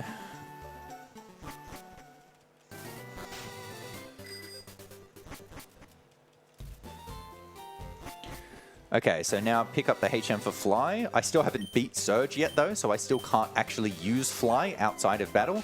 So now I'm going to make my detour to go back to Surge. So to do that, I'm going to pick up the T so that I can go past the guards to Saffron and then go through Saffron towards Vermilion City to fight Surge, so that I can then start flying around the map.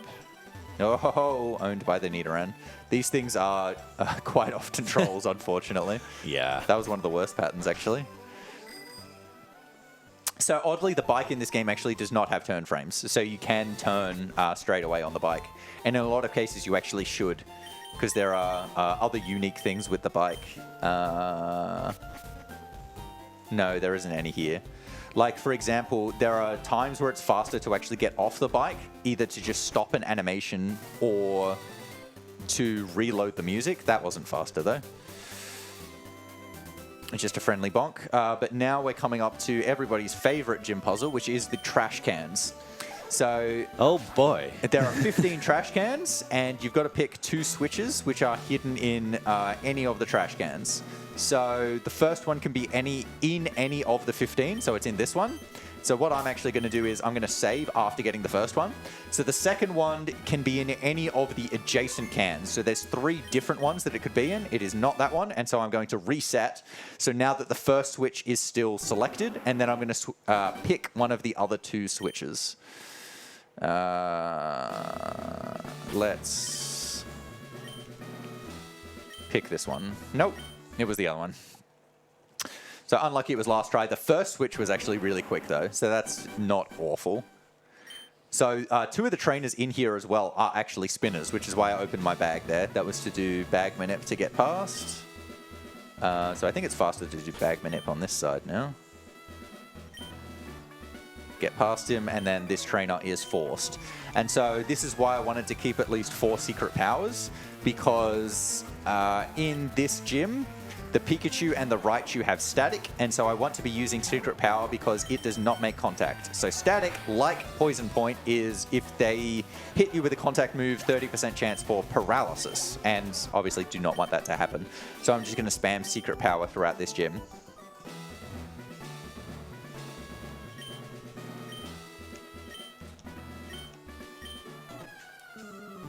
I could use Cut on the Voltorb and save one for Gyarados. I actually think... yeah, I'm going to do it. The Voltorb does not have static, but Cut can miss. It's 95% accuracy, but we'll give Cut its one moment in the sun.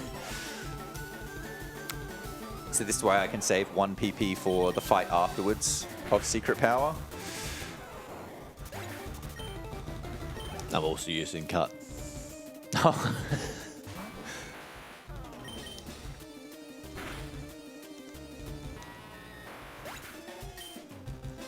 Can't remember its powers, though. 55? 50, Cut. 50. 50 and 95. Yes, 50, 95.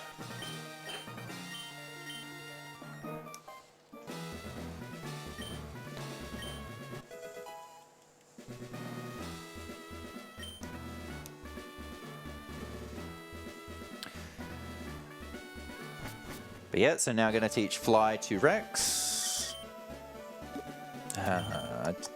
Super as well. So the reason we don't teach Fly to Jading is we want the moveset space, really. And Fly is used basically toward, like, throughout the whole run. But Cuts is not used anymore after this point. So once we get to Fuchsia City, we can delete Cut.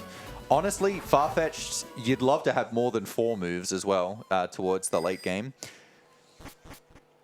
There are some moves you have to pass on simply because you don't have space rather than they're not useful. They would be useful, but got to pick the best of what you've got. Whereas with a lot of Pokemon, it's just like if you're Blastoise, it's just like, yeah, I just want Surf. Maybe Blizzard Venusaur, but yeah, I'm just good with Surf. I got Surf. Swords Dance. You would move out the way. That's very unfortunate. So JT, please go down after you exit the next area. I don't know what you've I've always done go that. down. I don't think you've. I can't remember the last time I've ever hit this double. Oh, was it yesterday? Go down, please. Thank you. Eesh. Hooray. So if you go straight right there, you run into a trainer battle, which is a double fight, which are actually quite rare in this game. And there have been many races that I've done with JT where I'm like, how did you just fall another 2 minutes behind? And it's always the same answer. I don't know why I keep asking. Skill issue. Pretty much. So now I'm out of Secret Powers. I'll get close to being out of Area Laces, but I'm about to get a free heal. PP is kind of tight, which is why I was looking at my Secret Power PP throughout that segment. But for the rest of the run, PP is really not tight anywhere, to be honest.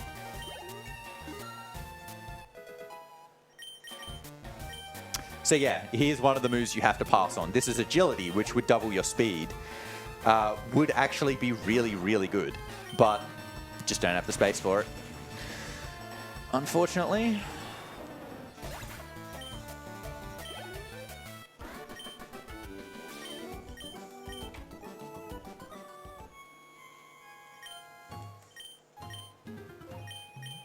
Oh, okay.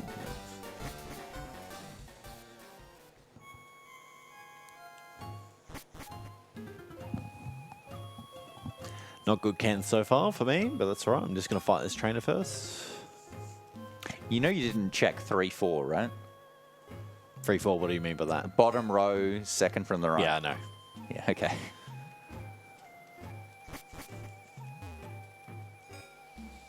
Is that where it is? That's where my one was.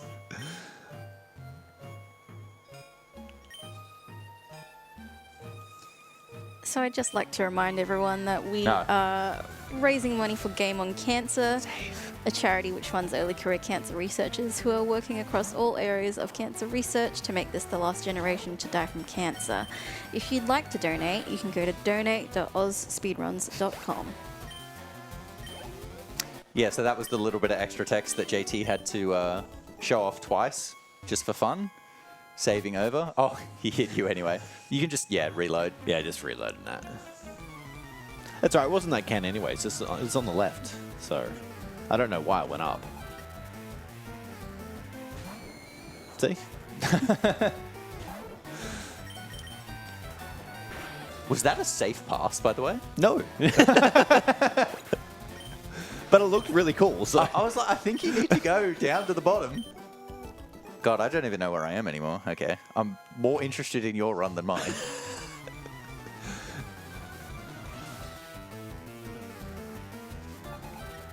Ooh, I've only got 3 secret powers left. That's fine. Fine, yeah. Yeah.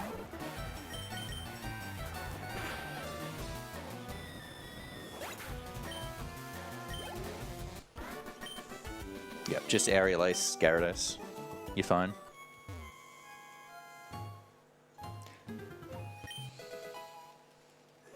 Secret Power does have a chance to one-hit the Gyarados, whereas Aerial Ace doesn't with the power difference. You can also just use another Sword Stance on Pidgeotto. But with your health, I don't think you need to. You're still safe either way. I actually can't even remember if I one-hit the Gyarados in my run. I have already forgotten. Alright, that's a nice, useful crit.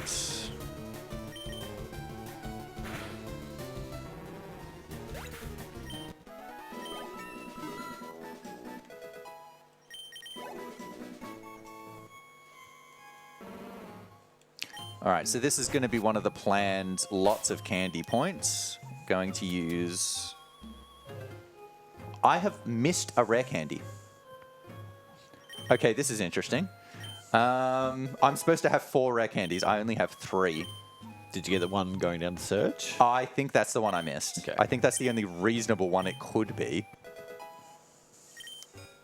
Okay, JT, you talk for a while I think. Yeah, sure. So I'm about to fight the rival, so I'm going to use 2 sword dances here, I reckon.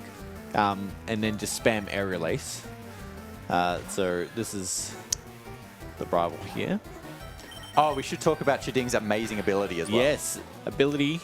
Keen Eye. Keen Eye is really good. If the opponent uses a move that decreases your accuracy, such as sand attack, it is immune to it. It's really, really good. It's a garbage ability, to be honest, but amazing in this run when this run Pidgeotto uses only. sand attack. You're like, oh, thank God. Because, yeah, sand attack's dreadful. I mean, to be fair, you do have aerial ace, so it wouldn't actually matter in this fight. But in the fights we're using return, it would matter. It's just nice not to get, done by sand attack in a run. It's multiple times it's happened with Squirtle where, you can't get through or, yeah. Chiding does not have that problem, thankfully. Let's find this.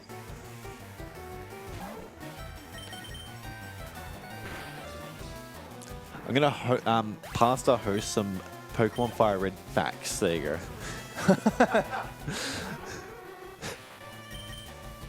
Pokemon Fire Red and Leaf Green were released for the Game Boy Advance in 2004 as enhanced remix of the original Pokemon Red and Green games. I don't think that's a fun fact. It is a very fun fact. I don't think that's fun though. We all know that. Okay. Sorry. I'm just saying.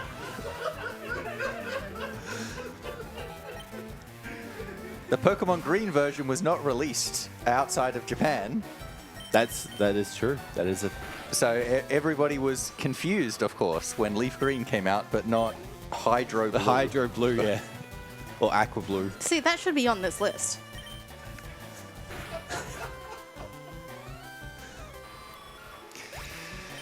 Does it actually say fun there? Or did I just say fun and dig myself a hole?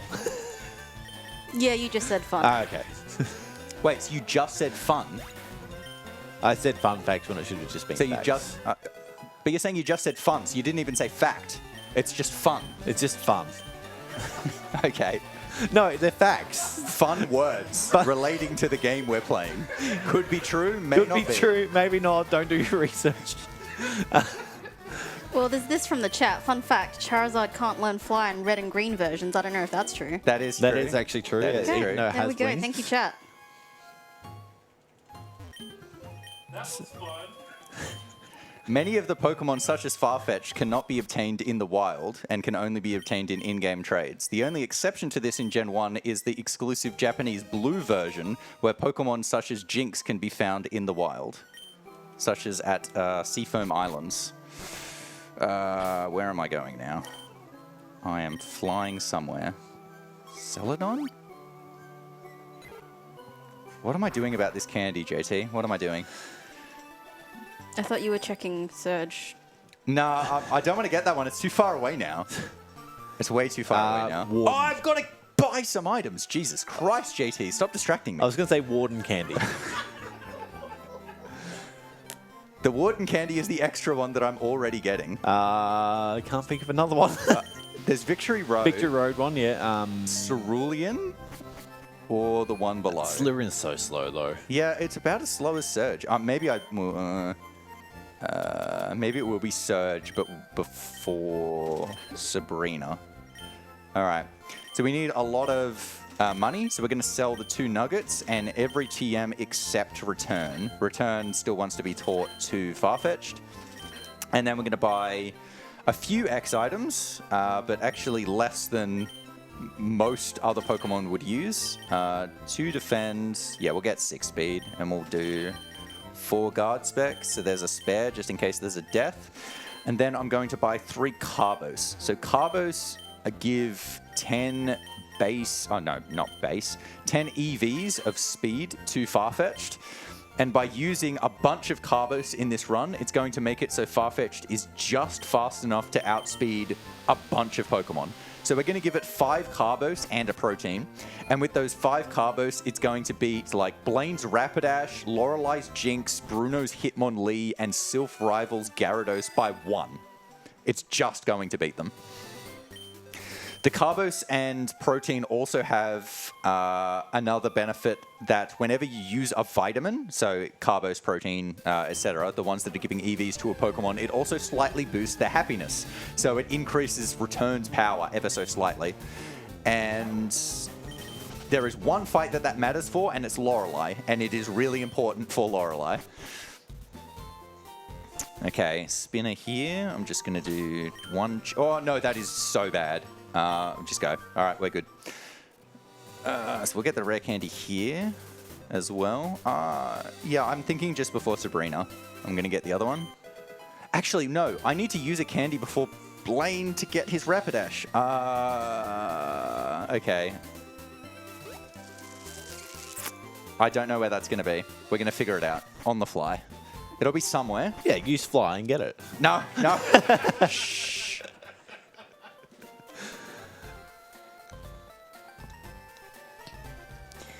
We've got a $7 donation from Nevlin, which says, this race is pretty great. Keep it on rock. Interesting definition of great, but we'll keep it going. 2. So you're fine. You were fine? You got to 41? I'm 41. Yes, okay. So you're fine now. That all evens out. But it was after Marowak, though. Yeah. That's what I expected. So did I just make an unintentional time save? Maybe. Maybe. Super. I don't think I have to do anything else, though. JT, I don't like these facts. You don't have to read them then. What are your facts? Come on. I'm hearing nothing but complaints. All right, I'll read one of these out. That's not your fact. Players can choose between Bulbasaur, Charmander, or Squirtle as their starter Pokemon at the beginning of the game. That's on this list. Yeah, that was meant to be brought up at the start. I kind of forgot about that. Does it say Squirtle is a water-type Pokemon? Charmander is the fire-type, and Bulbasaur is the grass-type? It doesn't. Doesn't know. Now, the more interesting ones are near the bottom. Like That was number 8 out of 10. this list just keeps getting worse somehow. You do have my permission to rip it up. No, I feel like I should read these. So I just remembered that something's coming up in the game here. What's happening? I don't think anything's using happening. secret power. Just You could have used Aerial Ace. That was a mistake. it was it. No. Yep. Okay. All right, so this is the move deleter. I am getting rid of Cut. Oh no. Petition for you to keep cut. No, that doesn't work. Getting rid of Cut. And so that's now going to open up move space for Return and for Steel Wing, which I hope I got in the Safari Zone. I was not paying attention. It's all those riveting facts. TM case, please be here. Thank you, Steel Wing. And so now I'm going to teach Return as well. So Return, unfortunately, has to go over Secret Power. There is no other move that I can get rid of. I need to keep the others for coverage, basically. Need to keep Aerial Ace to have a flying move, and need to keep Steel Wing to hit the rock rounds. It would be nice to keep Secret Power, even though Return is more powerful, to not make contact with things that have Poison Point. And there are still so many that have Poison Point, unfortunately. But so this fight is easy. This is just click Return. But the next fight, Koga, is one of the really, really volatile fights in this run. It can go many different ways. His Coughing has Self-Destruct, his very first Pokemon. If he picks Self-Destruct, it can just one-hit kill me. I want to get out a Swords Dance, but at one Swords Dance, I won't one-hit his Muck or his Weezing. So the ideal fight is I pick Swords Dance, and then I crit the Muck and the Weezing, and they're all just one-hits. I don't think that's ever happened, but that would be really nice. Outside of that, his Muck can use Minimize or Acid Armor, so increase his evasion or defense. And so depending on that, depends on whether I want to use Aerial Ace, which is guaranteed to hit no matter what accuracy modifications happen, or use Return for more damage. But if he's doing that after I get killed and I have to revive and reset up, that can be very, very bad. So just Bagman it for the spinner as well. I can also get poisoned, and then the poison chip damage just makes it so that you're eventually in kill range. And the wheezing can hit you after poison damage as well. So you can try and heal, and then it just poisons you, and then you're still in kill range and you're dead. So lots of death conditions on Koga, I would say. And at this stage, I have 1 full restore, and ideally that goes for the whole game, but it's so likely that it just gets used in this fight. That is amazing. Smoke screen from coughing. I don't think I've ever seen that before. Okay, that crit didn't matter. Lead Aerial Ace on Muck. Yep.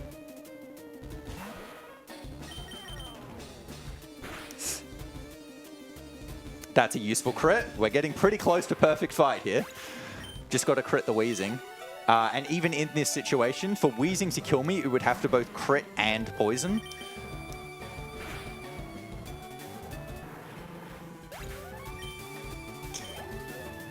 Someone in the chat, Werster says, find a trainer in Blaine's gym for XP to cover the candy. No, that's a terrible idea.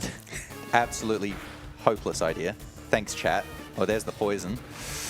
Now, I'll definitely get an extra candy. I think I might be able to use it now. 40 to 41. Oh, no, that looks dicey. Oh, no, but I need to use it before Sylph Arrival. Oh, this is so bad. I think I need to go now. 40... Yeah, because normally I would be 44. I'll be a bit short on experience, but I'll still hit Gyarados. I'll still hit... Actually, no, I should heal this now. I'll just use the full restore.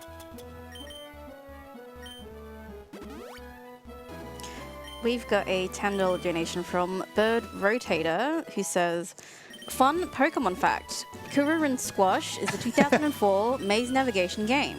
It's noteworthy for having absolutely nothing to do with the Pokemon franchise. We love Kururin.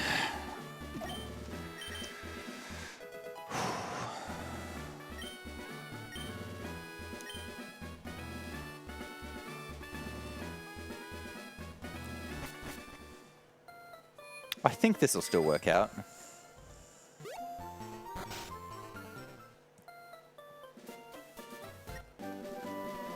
I actually think it'll work out until I'm supposed to use the late candies, and then I can just get another candy then.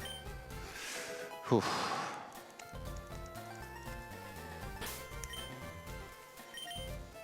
So this was supposed to be the extra candy that I was getting, so Warden candy. So in the perfect run, you wouldn't get this one.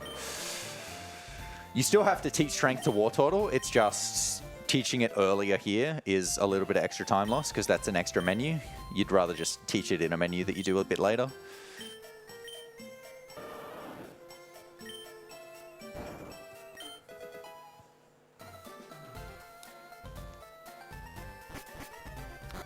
Okay, and then Saffron.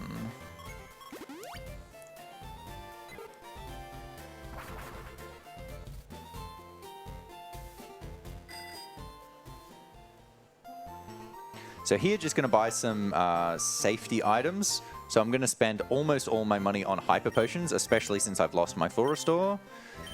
So I'll get 5 of them, and then I will spend the rest on a couple of full heals. So that money is right. Yeah, oh, I was supposed to get the candy. I forgot again. Okay, let's just go down and get it now. Before I forget for a 4th time. I hope it's this one that I missed, by the way. I really do.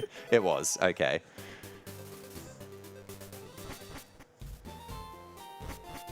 So I guess it's faster to go left into Sylph now. So here, I want to get to the 5th floor, but instead of taking the elevator to the 5th floor, which is faster, I'm going to do a little bit of a safety strat, which is to actually take the stairs to the 3rd floor and then take this warp panel to the 5th floor.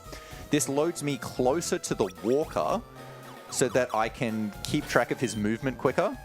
So I can just pause there to see if he's moved, because that would be exactly when he moves, and then just move if he moves in any direction other than down.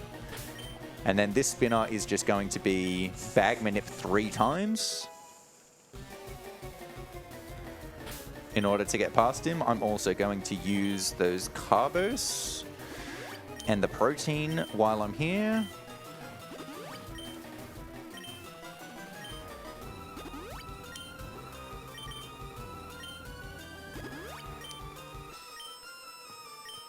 So you have to be careful when you're closing the menu to actually use start instead of B to close the menu, because if you use B, you end up running pretty much every time after closing the menu, and then you just run straight into the spinner. Which is just muscle memory you have to, I guess, learn from doing a speedrun, because I think every casual player would use B to close the menu instead of start. Okay.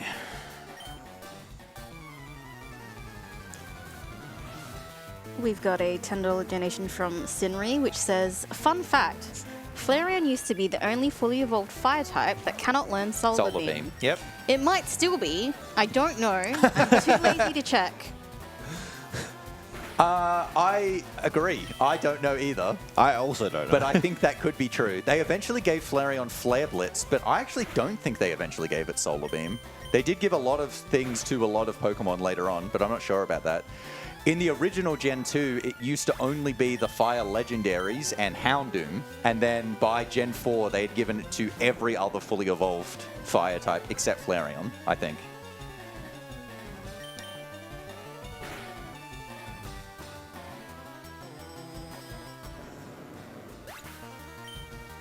What's your favorite evolution? Espeon. What about yourself? I know you were itching to answer that one.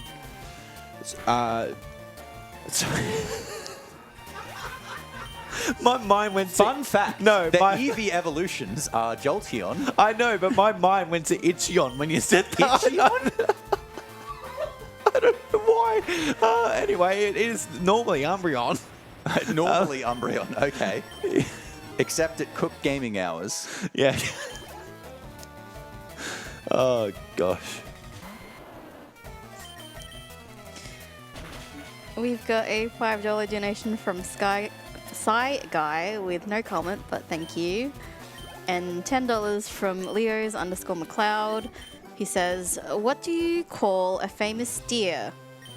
A Starbucks. No. Hi, JT.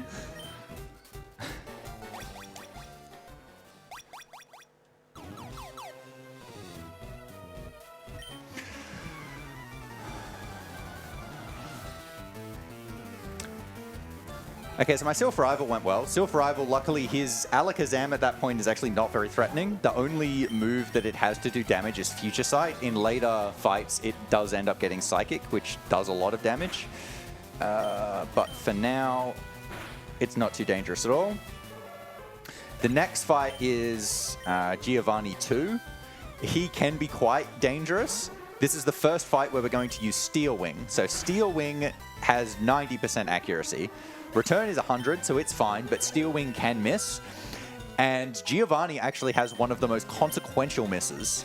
So there's Steel Wing is basically only used for ground and rock Pokemon. So it's Rhyhorn, Onix.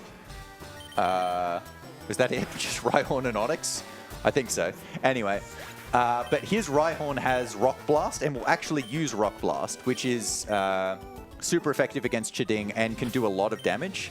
It is a move that hits 2 to 5 times, and if it hits 5 times, I actually think it kills you from full health. So not one that you want to be missing. I'm getting this candy as well, right? Yeah, you are.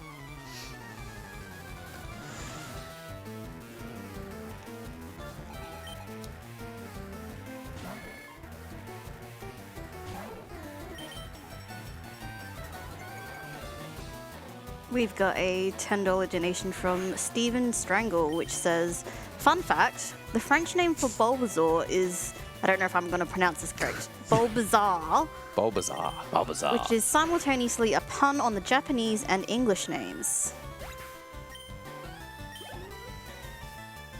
So did they do the French names after the English names? And not simultaneously? Surely they would have done them simultaneously. I'm unsure. I'm not fact-checking these. If you've got a fact and you want me to read it out, I will read it out if you donate. I'm not going to fact-check them.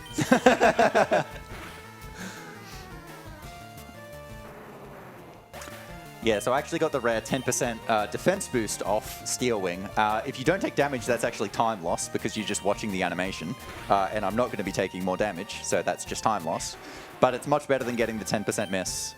And I did not get Poison Point, which is actually quite rare. It means I don't have to heal before Sabrina, actually. And I can do non-X speed strat. So after defeating Giovanni, we're actually not going to leave Silphco straight away, even though we could. We could pick up the Master Ball, but that's not what I'm interested in. Instead, we're going to take the elevator all the way back to the 10th floor. And the reason we're waiting until beating Giovanni to do this is after beating Giovanni, all of the rockets that were in here disappear. And so now don't have to do a fight that I would otherwise have to do in order to get to these items. So I'm going to pick up another Carbos and another Rare Candy. Then this is the only item swap oh no, actually I'm just going to use the escape rope because I went all the way up to super. I was going to move the Carbos closer, but given I was already that high, it doesn't make any sense to do that. Yeah, no, that's right. I don't need to use the Carbos yet. So for Sabrina, you can use an X speed, so Alakazam can't do damage to you, but my health is actually high enough that Psychic won't kill me from full, so I'm just going to give Alakazam a turn. It's not actually guaranteed to use Psychic because it's not kill range, so I'd rather just see Calm Mind and then this fight's completely free. But like you would use an X speed on Venomoth, which does like 16 damage, whereas Alakazam does 76 at max. Return, yeah, we've got enough.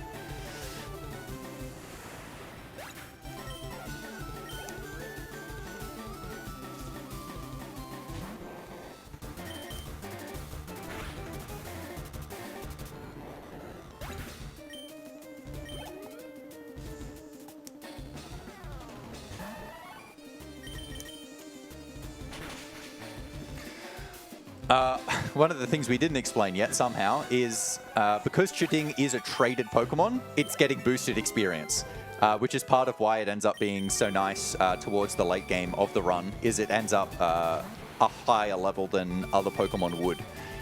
I did pick Psychic. Hopefully this does not critical. Very good. Oh, so here's the fun move that you have to deal with Sylph Rival. So he's got Feather Dance, which can reduce your attack by 2 stages, and so you can just get stuck in a war where you're boosting and he's saying, nah. Go again. You just kind of have to wait until he attacks you. Super Pound. Escape route.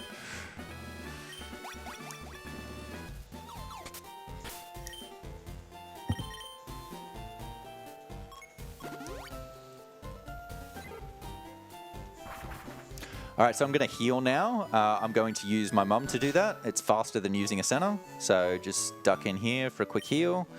This is both for health and for PP. But it is planned. You do this every run, regardless. Because you really need to be full health before Blaine. And Blaine is going to be the next fight. So I'm going to surf down to Cinnabar. I'm going to go to Pokemon Mansion. But the next fight itself is going to be Blaine.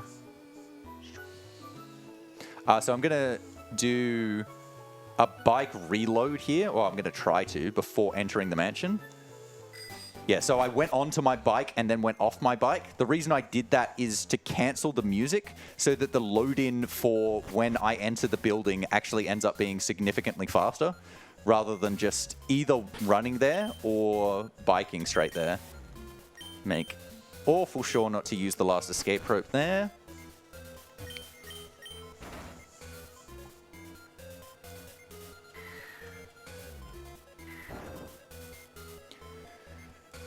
Pick up yet another Carbos.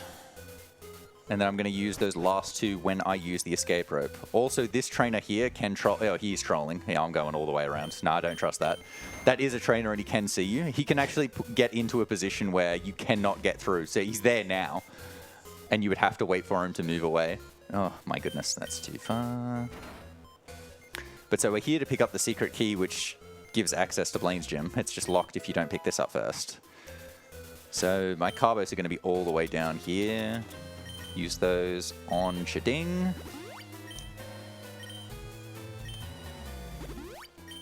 And then last escape rope. And then we're going to go off to Blaine's gym.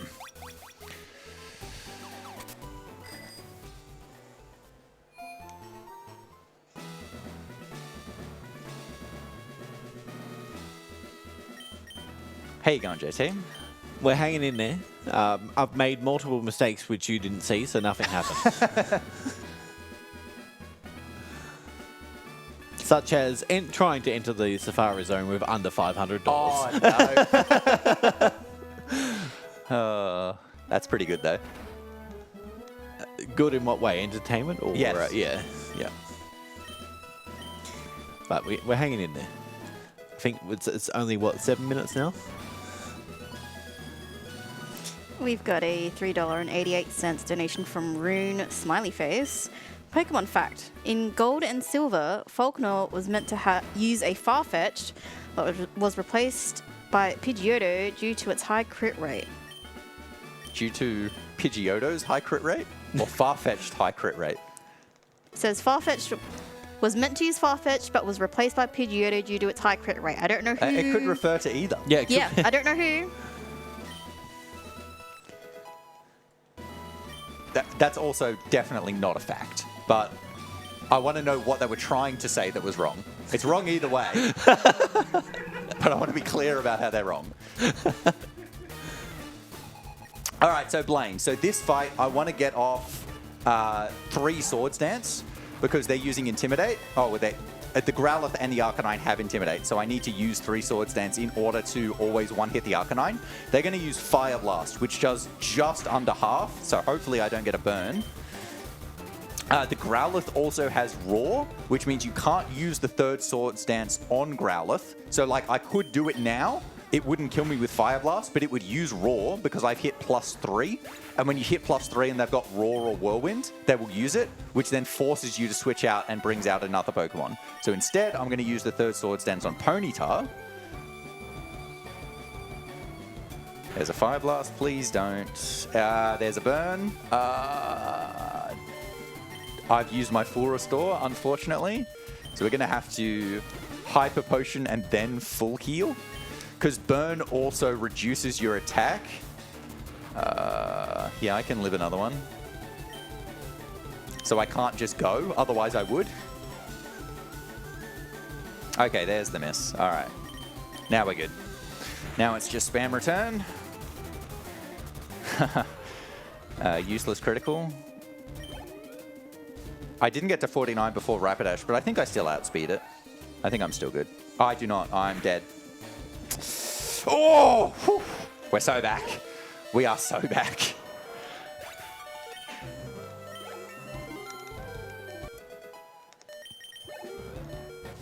$86. Yeah, okay. I was 1 under.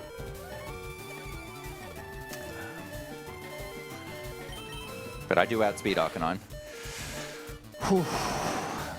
I am very confident that Rapidash could have killed me. That was definitely a damage range. That was not safe at all.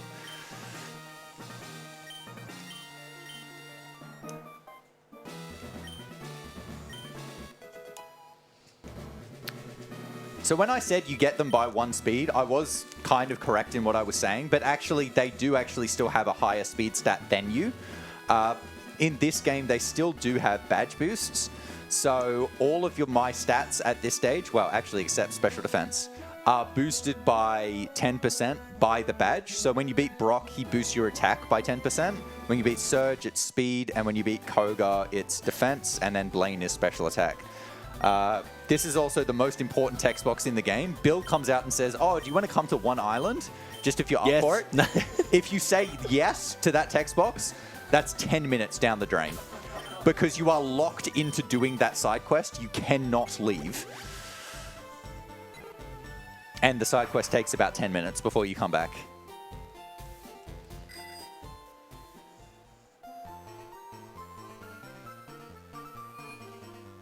That was my one chance to get back in this race. So I'm going to heal because I would die to any damage, and I'll probably take damage. It'll probably be to the next fight. This first Machoke that I'm going to fight here, it's a damage range, but it is favorable. It's a 12 in 16. But on the second fight, I have to set up a sword stance. So I'll take damage there, so I'll just heal now. Oh, that's the wrong move. Well, this is not going to kill. Foresight, he didn't do damage anyway. All right. We'll use it again then.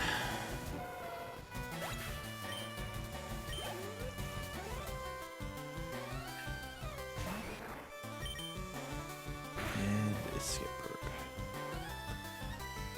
Why are you only level 47? I didn't do Sabrina. Oh, okay. Well, I only just realized now. It's because I was looking at your screen and it was like, oh, Blaine's next. And no, it's not. No. Yeah, this is great. Yeah, all part of my plan, just to put you off. Yeah. It did put me off. It did confuse me. I think it had more of an impact on you, though, than on me.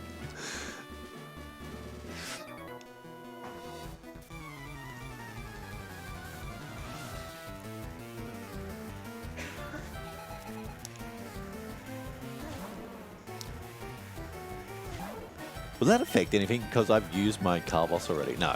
No, we'll be fine. that's We'll be fine. We'll be fine. It's just bad for health, really.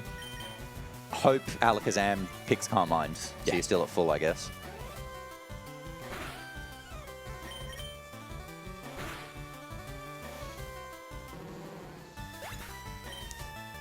I'm glad that one of us remembered.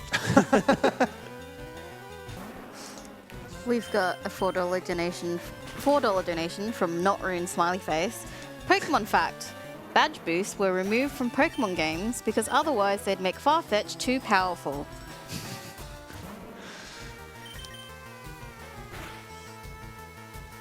Yeah, again, I'm not true. He's not going to take it.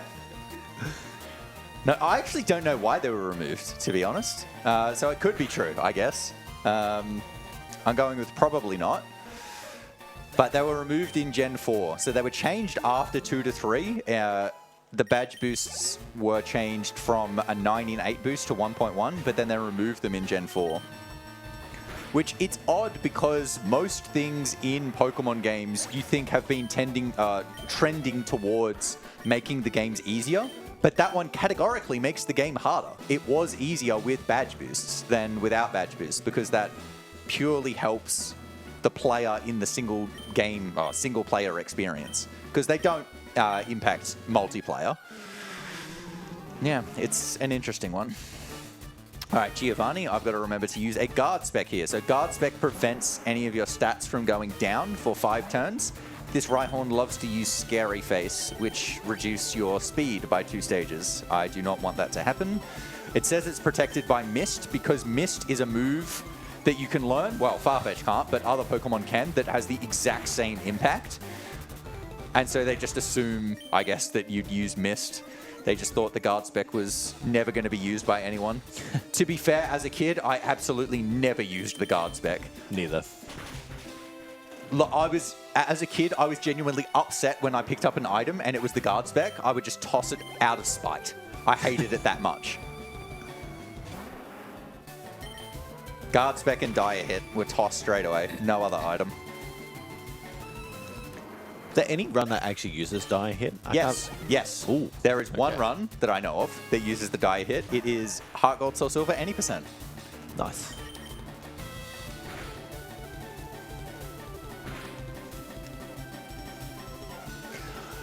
So the other thing we should explain, one of the moves that we passed on actually was Slash. And so Slash is a move that has an increased crit rate as well. And so that would stack upon the stick as well. So the stick raises by 2 stages, which hits you to 25% to 1 in 4. With an extra stage, which Slash has, it would mean you're +3 stages. But in this generation, that's actually only a 1 in 3 chance to critical, which isn't that much different. It's, 25% to 33%. If it was Gen 6 that we were playing in, Gen 6 onwards, the chance of criticaling with Slash would be 100%. And you would definitely teach Slash. But given it's only 33, it's not worth it because at the point where you learn it, it's the same power as Secret Power anyway. It's still just 70, and then you teach Return, which is higher power, and the higher power for consistency is far more important. Which, it is a shame, though. I would love to use... would love to use Slash with the stick. The stick, by the way, was renamed to the Leak in Gen 8, I want to say. I think it was still the stick in the 3DS games. Even though Farfetch'd is clearly holding a Leak anyway. It's just getting a second Leak, I guess. Wait, I'm supposed to use the candies here. Uh-oh. Did I hit 53? I didn't! Woohoo! I don't know what to do. Do we just go in at 52? We're going in at 52, I guess. Does that matter for this fight? I don't know if it matters for this fight. I use an X speed, so I'll outspeed everything anyway. I think it's the Venusaur will be a range. That's what it'll be. Otherwise, we'll be fine. So this is another Feather Dance War. Yep, here we go.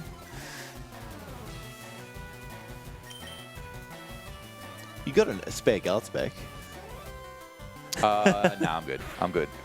So you could use a guard spec to block it, and it would be better if it then picks Feather Dance, but it's not guaranteed to pick Feather Dance. And then if you use the guard spec and it attacks you, it ends up putting you in a situation where you have to heal, and that is more consequential. So yeah, I was just short of 53. You're supposed to use the 3 candies from 53 to 56 before this fight, but I'm going to have to use them after this fight. Need to use them before Lorelei, so it can only be after this fight.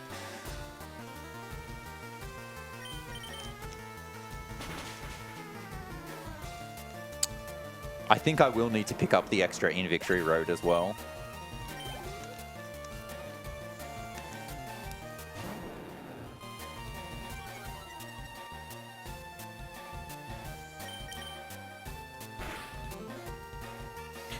So what I'm going to do now is I'm going to use an X speed on Growlithe so I can outspeed the Alakazam. The Growlithe will probably use Agility so that he would be faster than me, but because I'm using an X speed on the same turn, I then end up being faster than him. As long as the levels don't matter. Yeah, Agility.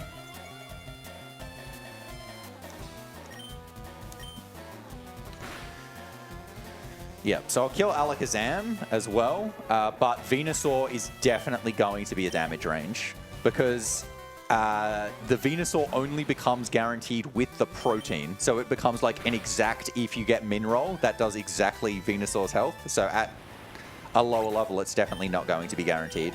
Rival does not have healing items until he's champion though, so even if I miss it, he won't kill me and I'll still be fine. Yeah, no. Growth. Yeah, I think his best damage move there is Razor Leaf, which only would have done 20, 30, around there.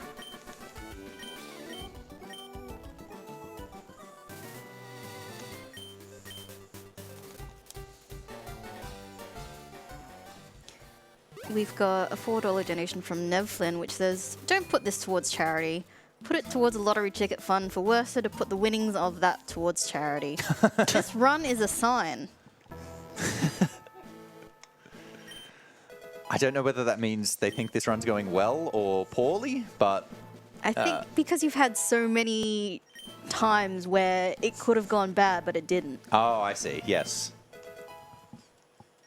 I do agree with that. The living with one on Rapidash, I definitely thought that was definitely dead. Super potions are up. Oh, I'm not even looking for super potions. I'm looking for super repel. And we've got $20 from Did You Know? If Farfetch'd was a fire type, then Flareon wouldn't be the only fully evolved fire type to not learn Solar Beam and put this towards cricket.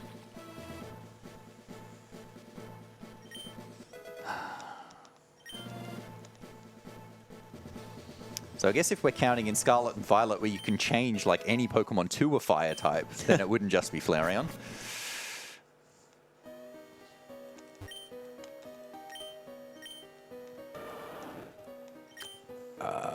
Hey JT, Yes. do you know which one is the rare candy? I think it's the harder one. I think I'm pretty sure it's on the right. the options are up and left. Thanks, JT. No, the one that's furthest to the right. The furthest to the right. I'm like 20% certain. You think it's just push left? Yeah. It should be upper top. If it's not, I will donate $10. I want the $10. I reckon you're wrong. You're wrong. Oh, I want the $10. What was it? It's Dragon Claw. I knew it was Dragon Claw. That's what you said that you wanted. Oh though. my god. Okay, it must be the other item. Oh, it must be the other item. Thanks, GT. Yes, I think it is. All right, I will donate $10 off this run. I'm sorry. At least it's going to. Honestly, I was pretty certain you were wrong, but I wanted the $10. So I actually don't think the rappel is going to last for Victory Road now as well, because I've had to reset the whole room. We've got $4 from Deltarune. Fun fact, badge boosts were removed in Gen 4 because the new Deoxys forms, including speed, attack, and defense, would otherwise be too powerful. Yeah, I'm going to go no on that one as well, since those forms were introduced in Gen 3, not Gen 4. To add all the facts, which one has been your favourite? Well, given none of them have been facts so far, you might actually still be winning with Squirtle as one of the starter Pokemon. Huge.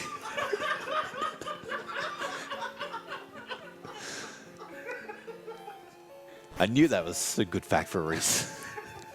I didn't say a good fact. I said a fact. We've got $10 from Leos_McLeod.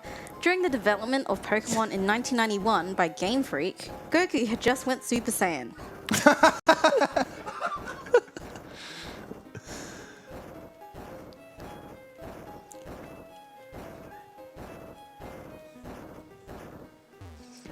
I've got to use the candies as well. Damn. I'm just going to do that now because there's not going to be a better spot to do it. Ah, Steel Wing Miss, classic.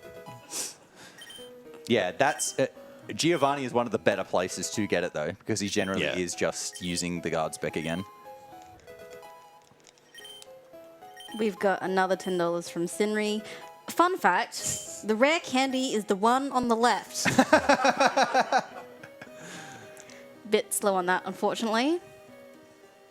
Yeah, no repel. So now I'm going to get like 6 or so encounters. So I'm going to give you a free minute here, Oh, JT. beautiful. I need everything I can at this point.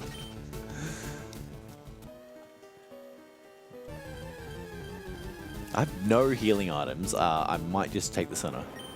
You have no healing items. 0.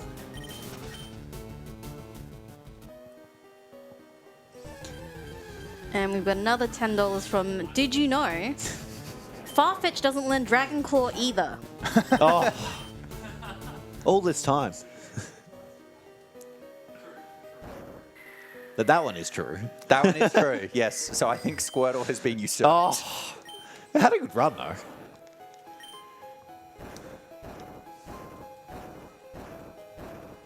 Actually, to be honest, my favorite now is definitely Rare Candy is on the left. That would have been very helpful.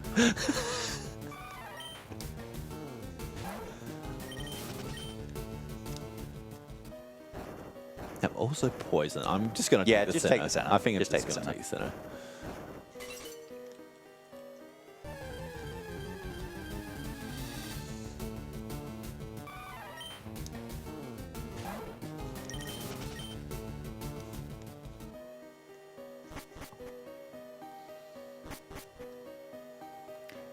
All right, out of Victory Road. All right, so going to just take the center and take the extra Pokemon in with me.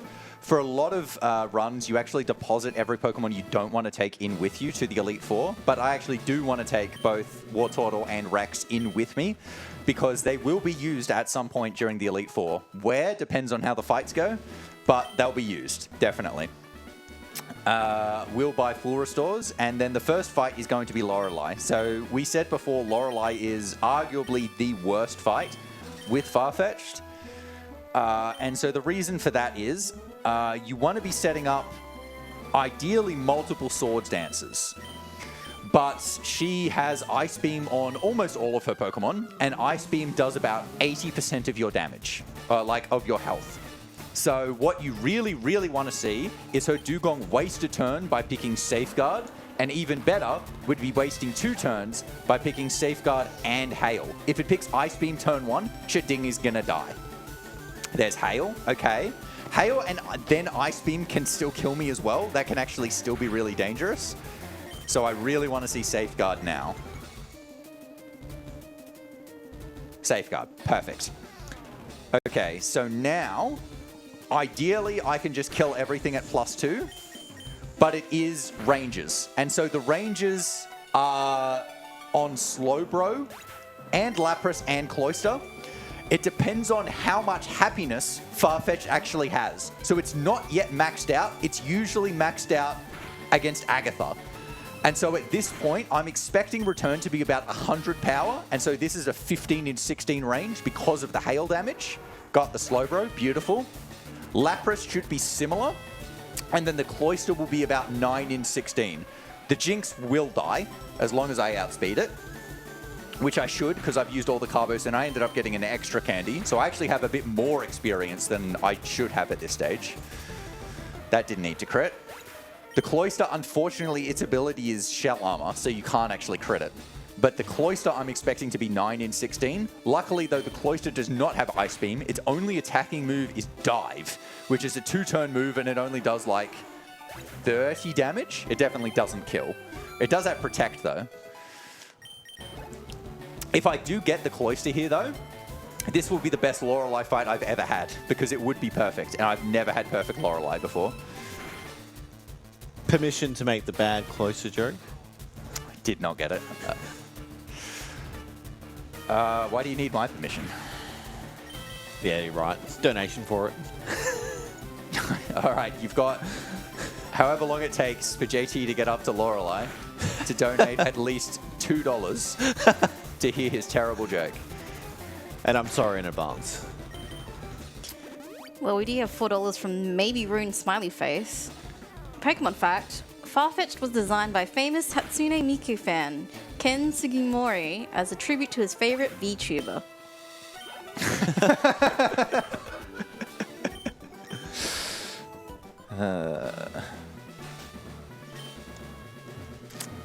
I think I should heal this before Bruno. I don't need to, but I will, because I'll need to heal at some stage. We've also got a $20 anonymous donation which says, fun fact, Werster is slightly more likely to win this race than JT. True at this point. I'm going to give you a chance, though. I'm not going to safety save for Lance or Champion. I don't even think that's going to save me at this point. So I think it would. I think it would, especially Champion. Okay, so I'm going to guard spec here because Rock Tomb drops speed as well. And I do not want the speed drops. I'm risking it. Rock Tomb can do that, but I'm risking it. He's going to miss. See? I knew it. Rock Tomb in this game is still 80 accuracy. In Gen 6, it got buffed to 95 and 60 power. But in this game, it's still 50 power. 80 accuracy. when did it get buffed? Gen 6. Gen 6, yeah. Yep.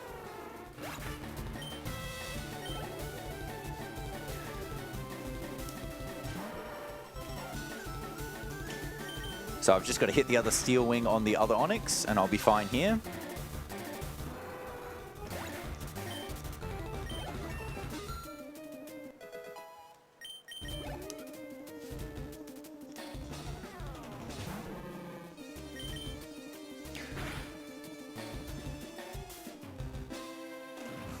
We've got $5 from Leos_McLeod. Let me hear the joke. Oh, there we go. All right. When I get to Lorelei, I will make the terrible closer joke. I think I crit all of Bruno's Pokemon, and none of them matter. So I have actually considered taking the stick off Farfetch'd for the Elite Four just to avoid all of those critical hits and the extra text, but you can still get useful crits against like the Slowbro against on Lorelei or whatever, just to avoid that damage range, and it makes a huge difference if you do. And especially if you get Ice Beam straight away, you really want crits on Lorelei at that stage. So Agatha, this is my favorite fight in the run, I'm going to be honest with you. I'm not even going to heal, I'm just going in with 51 health. So Agatha's Gengar, its only move to do direct damage is Nightshade, which doesn't do damage because you're a normal type, so you're immune to it. So its only way to actually do damage is with status moves. But because of that, it prioritizes Double Team. And we know Aerial Ace, which always hits anyway. So this fight is basically always, she just spams Double Team while you set up. And then you set up to absolute max, the X speed and all 3 Swords Dance. And then it's just Aerial Ace and goodnight. This is also the main reason you absolutely have to carry Aerial Ace as well. Because like even against Bruno's fighting mons where Aerial Ace would do more, I'm still using Return because it's still killing and I don't want the super effective text, I should say. But you can't hit Gengar with Return because normal doesn't impact Ghost. And you could teach Fly, but then hitting Fly through Double Team would be absolutely torturous. Yeah, see, look, you're almost at Lorelei, so if I wipe to Lance or Champion, you're ahead. Still in with a very minute chance. We've got $5 from Mafia Cow. Mafia Cow redeemed 100,000 channel points to ask a question in the FAQ. Is this joke still funny? Well, I laughed before the words came out, so I guess yes. Funny enough to me.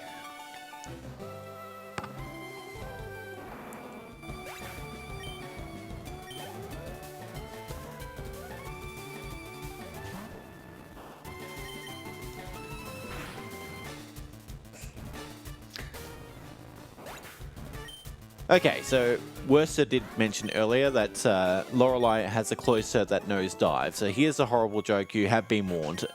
Closer would make a very great soccer player knowing the move dive. Yeah, look, it was terrible. I did warn you. I warned you. It's not what I was expecting, but I'm not going to deny bad. Look, it made $5 to charity. Yeah, all right. Yeah, well done.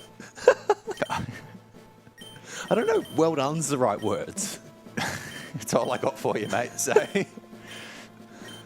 Oh no, this might not. why did you pick Aerial? Yeah, that. What are you doing? What are you doing? The joke distracted him. Yeah, that's it. All right, but no. Oh, you're crit as well. Yeah, just reset. reset. Yeah. All right, so this is where War Turtle's going to get used for Lance. So because I didn't have to use any revives beforehand, I'm going to send out War Turtle first. Firstly, to take that Intimidate, but secondly, to take this Hyper Beam. So now I get a free turn of setup on the Gyarados. No, X Defend first, please. So that Hyper Beam does less. And now, because Hyper Beam isn't going to kill Farfetch'd, it should be other moves. So Dragon Rage or Bite. I would actually prefer to see Bite, but I'm probably going to get another Dragon Rage. Oh no, there's Bite. 84. I think that's safe. Another Bite. No,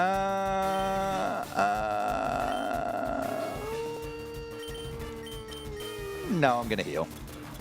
I'm going to heal.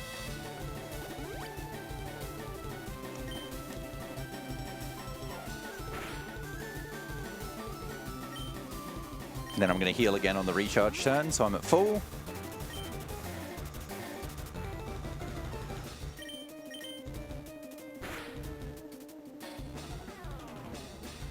Nice. Okay. Just use return this time, Just please. use the right move, and then we're fine. We've got a $2,118.95 donation from Bagley. Fun fact, in just under 24 hours, you can tune into AusSpeedruns to see Super International Cricket played in Test match. Oh, yes! Wow. Thank you for your generosity and filling out that incentive. Yeah, huge props for That's that. huge. Yeah, thanks. Thank you so much for that.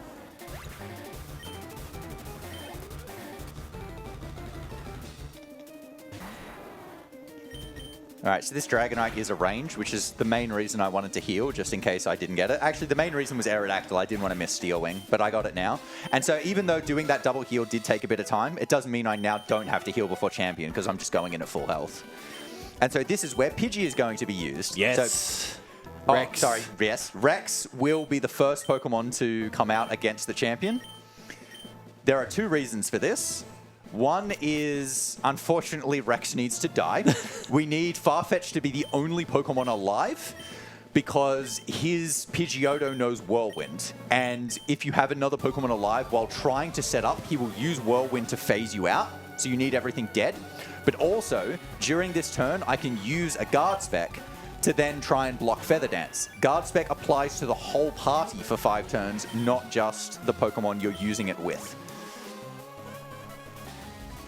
What this does mean, of course, is if I get an errant crit or I miss Steel Wing or whatever, I cannot revive Farfetch, and I haven't saved. So if I die, it's all over. I go all the way back to the start of the Elite Four. So this is why I'm saying JT is still in this. It is not over until it is over. Aerial Ace, that's not good. I wanted to see more Feather Dance. I wanted to see more free turns. That's 2. Come on, give me one here, please. No. I'm going to heal that. 2.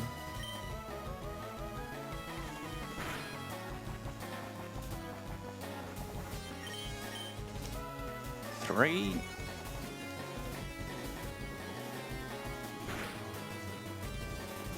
I'm going to heal that again.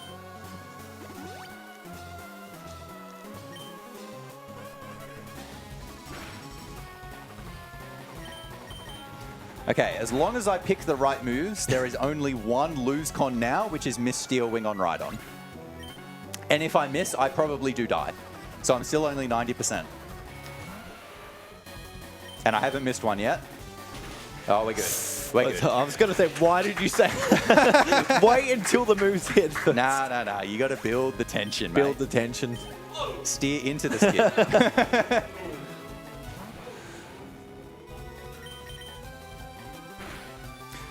But yeah, you do want to be at decently high health at this point anyway, because his Arcanine has extreme speed. And by being high enough health, he just won't use it. But if you're, like, it can do 65 damage. And extreme speed's a priority move. So it goes first. So you want to be well above that anyway, which is why you heal a bunch on Pidgeot.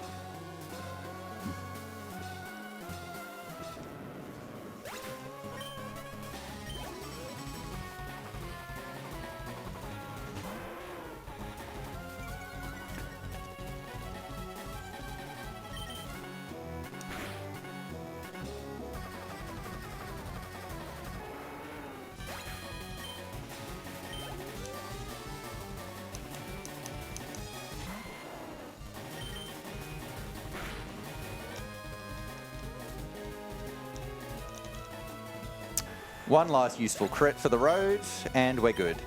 So time will be in like a minute and a half once the Hall of Fame cutscene is done, and then the credits start to roll. GG.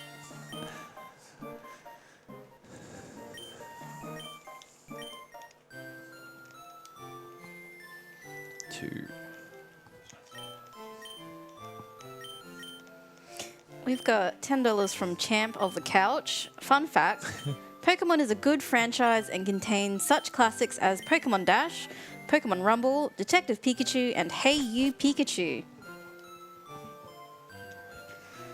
That is true. Those are all Pokemon games.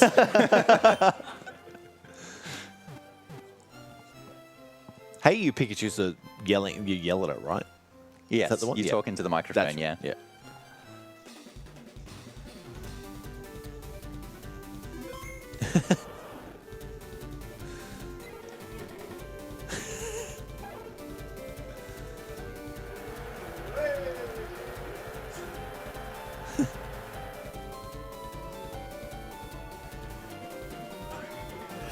And time! Hey.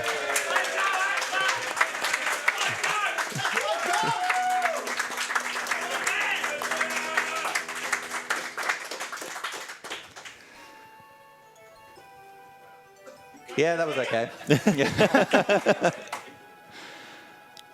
Massive shout outs to Rex, I reckon, Yeah, for that. huge. Yeah, we love Rex.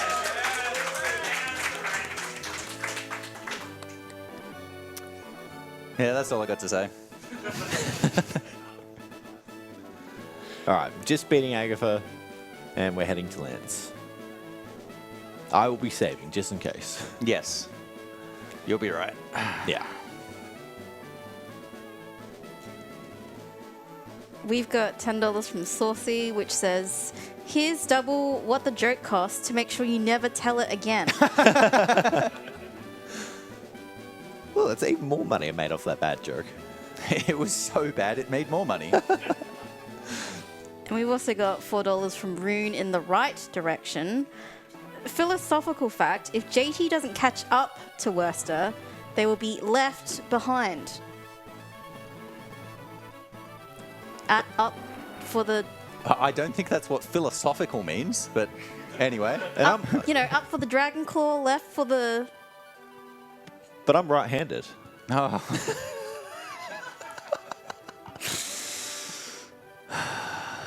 Do I still have to be here or can I leave? Well, you do get the prize. Prize leak. Yeah. Oh, yes, that's right. So who's presenting that? I can present it in Oh, a yes. minute. All right. Thank you. We've also got $5 from the tree behind JT. Fun fact, I can't see the TV. I don't know what that means, but thank you. Oh.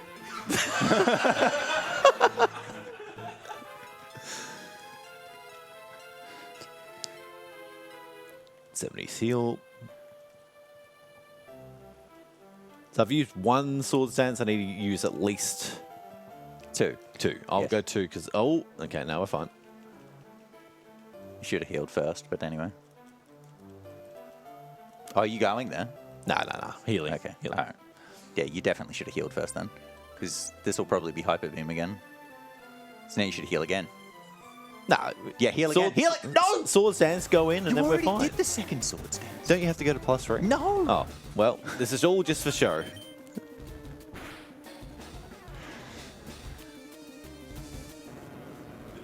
It does mean you're guaranteed on Dragonite now. Yes, that was my plan. You've eliminated the 14 and 16 range. To be guaranteed. You can still miss Aerodactyl there.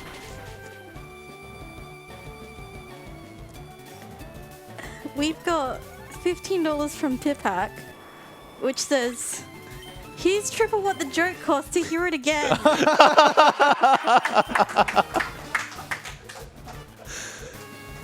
I don't think I'm willing to put the viewers through that misery again. You can tell at this time instead.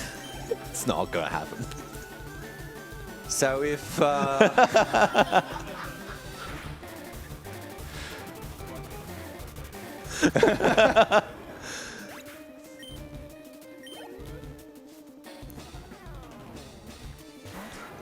if I knew more about soccer and I could integrate it into like a club more known for it. Okay. Who's a club that we... Oh, no, actually, okay, if Cloister... Here we go. If Cloister played soccer, they would play in 2006 for Italy against Australia. Because I know... Was it 06? Yeah. Oh, yes. There we go. Because Cloister knows the move dive. Because it knows dive. There we go. Hooray. I don't know why they're clapping for that, but...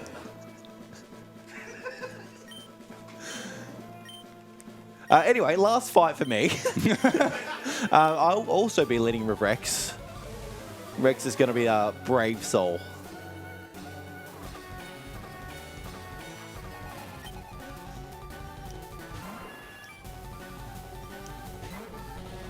Alright, so we're going to also use a guard spec here on the turn that unfortunately Rex goes down. Oh, poor Rex. And now we're going to use our sword dance.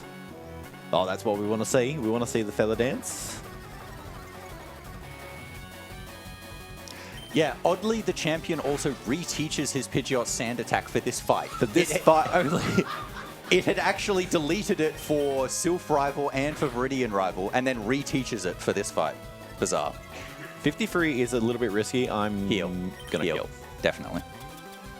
The max roll is 54, so it's only a little bit of a chance to get there, but it's also guaranteed to attack, or it isn't. Love to see sand attack. But it's also a critical would kill you, and you need to heal anyway because Arcanine Extreme Speed will kill you. So you may as well heal there. Beautiful stuff. So you're good now. Now we can send it. Even when you miss, if you miss Rhydon, you may not die. Should be okay, hopefully, but stranger things have happened in Pokemon.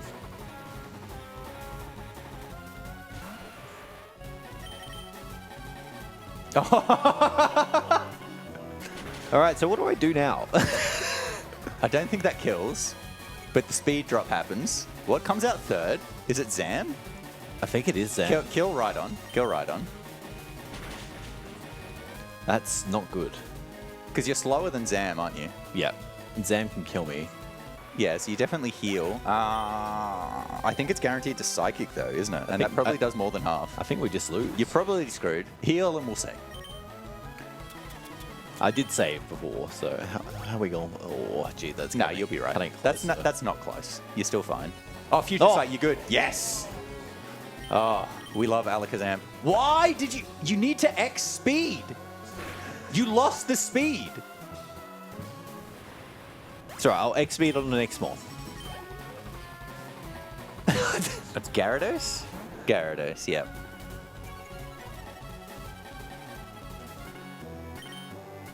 Okay. This is not how the fight's meant to go, but that's okay. Oh no. How much does that do? I don't even know. Heal. Yeah, heal. Oh, that's my last. Oh, how is that your last one? Oh my god. No, you have a max potion, don't you? No, I used it already. Oh my goodness. Oh, okay. Oh, It's huge. huge. Yes, Huge. return crit. Let's go.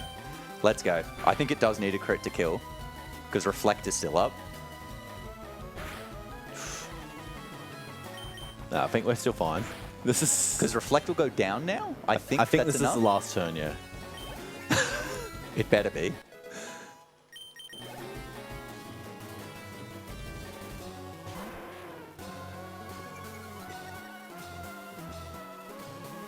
Yes. Okay. Good. In the most JT fashion ever. We're still going to finish, but we're literally crawling to the line.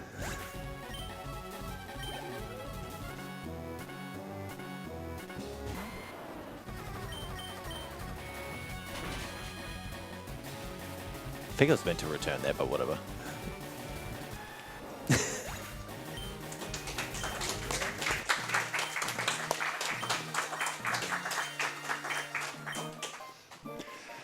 All right, so that was Chiding.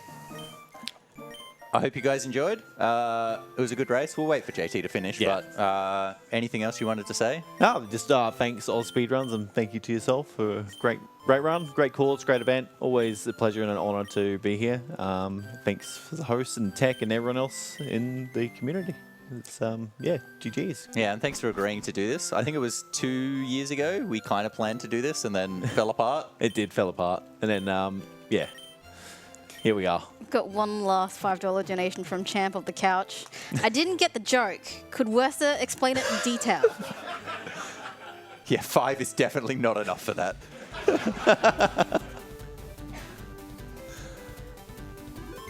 All right, and time's coming up for me as well once we get out of this Hall of Fame sequence. Ooh.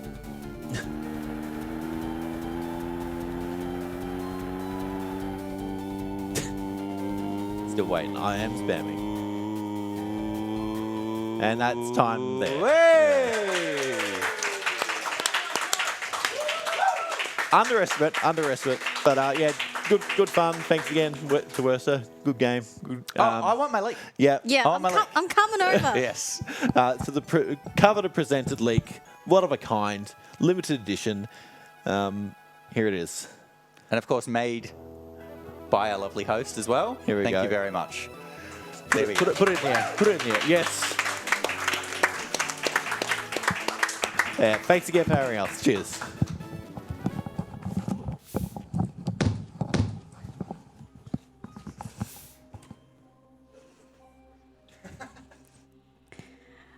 Alright, that was Pokemon Fire Red and Leaf Green with JTMagicman and Werster.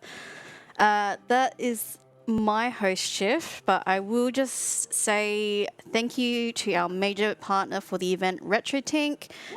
RetroTink is all about allowing you to experience your favorite vintage games on modern screens. Shipping all across Australia, their products range from simple plug-and-play adapters to high-end video processors, available on their website at retrotink.com. If you're here at the event, you can experience their range with our demo units available on-site in the Tink Room. No matter which situation you choose, their mission always stays the same, helping you rediscover your retro consoles with the best possible picture and performance. And that's it from me. Thank you for having me. I will be back tomorrow.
Good night from Adelaide. And also good morning or afternoon or evening for the other parts of the world. We're currently setting up for the upcoming Super Mario World 96 exit speedrun from Stan.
All right, time to start the upcoming Super Mario World 96 Exit speedrun by Stan.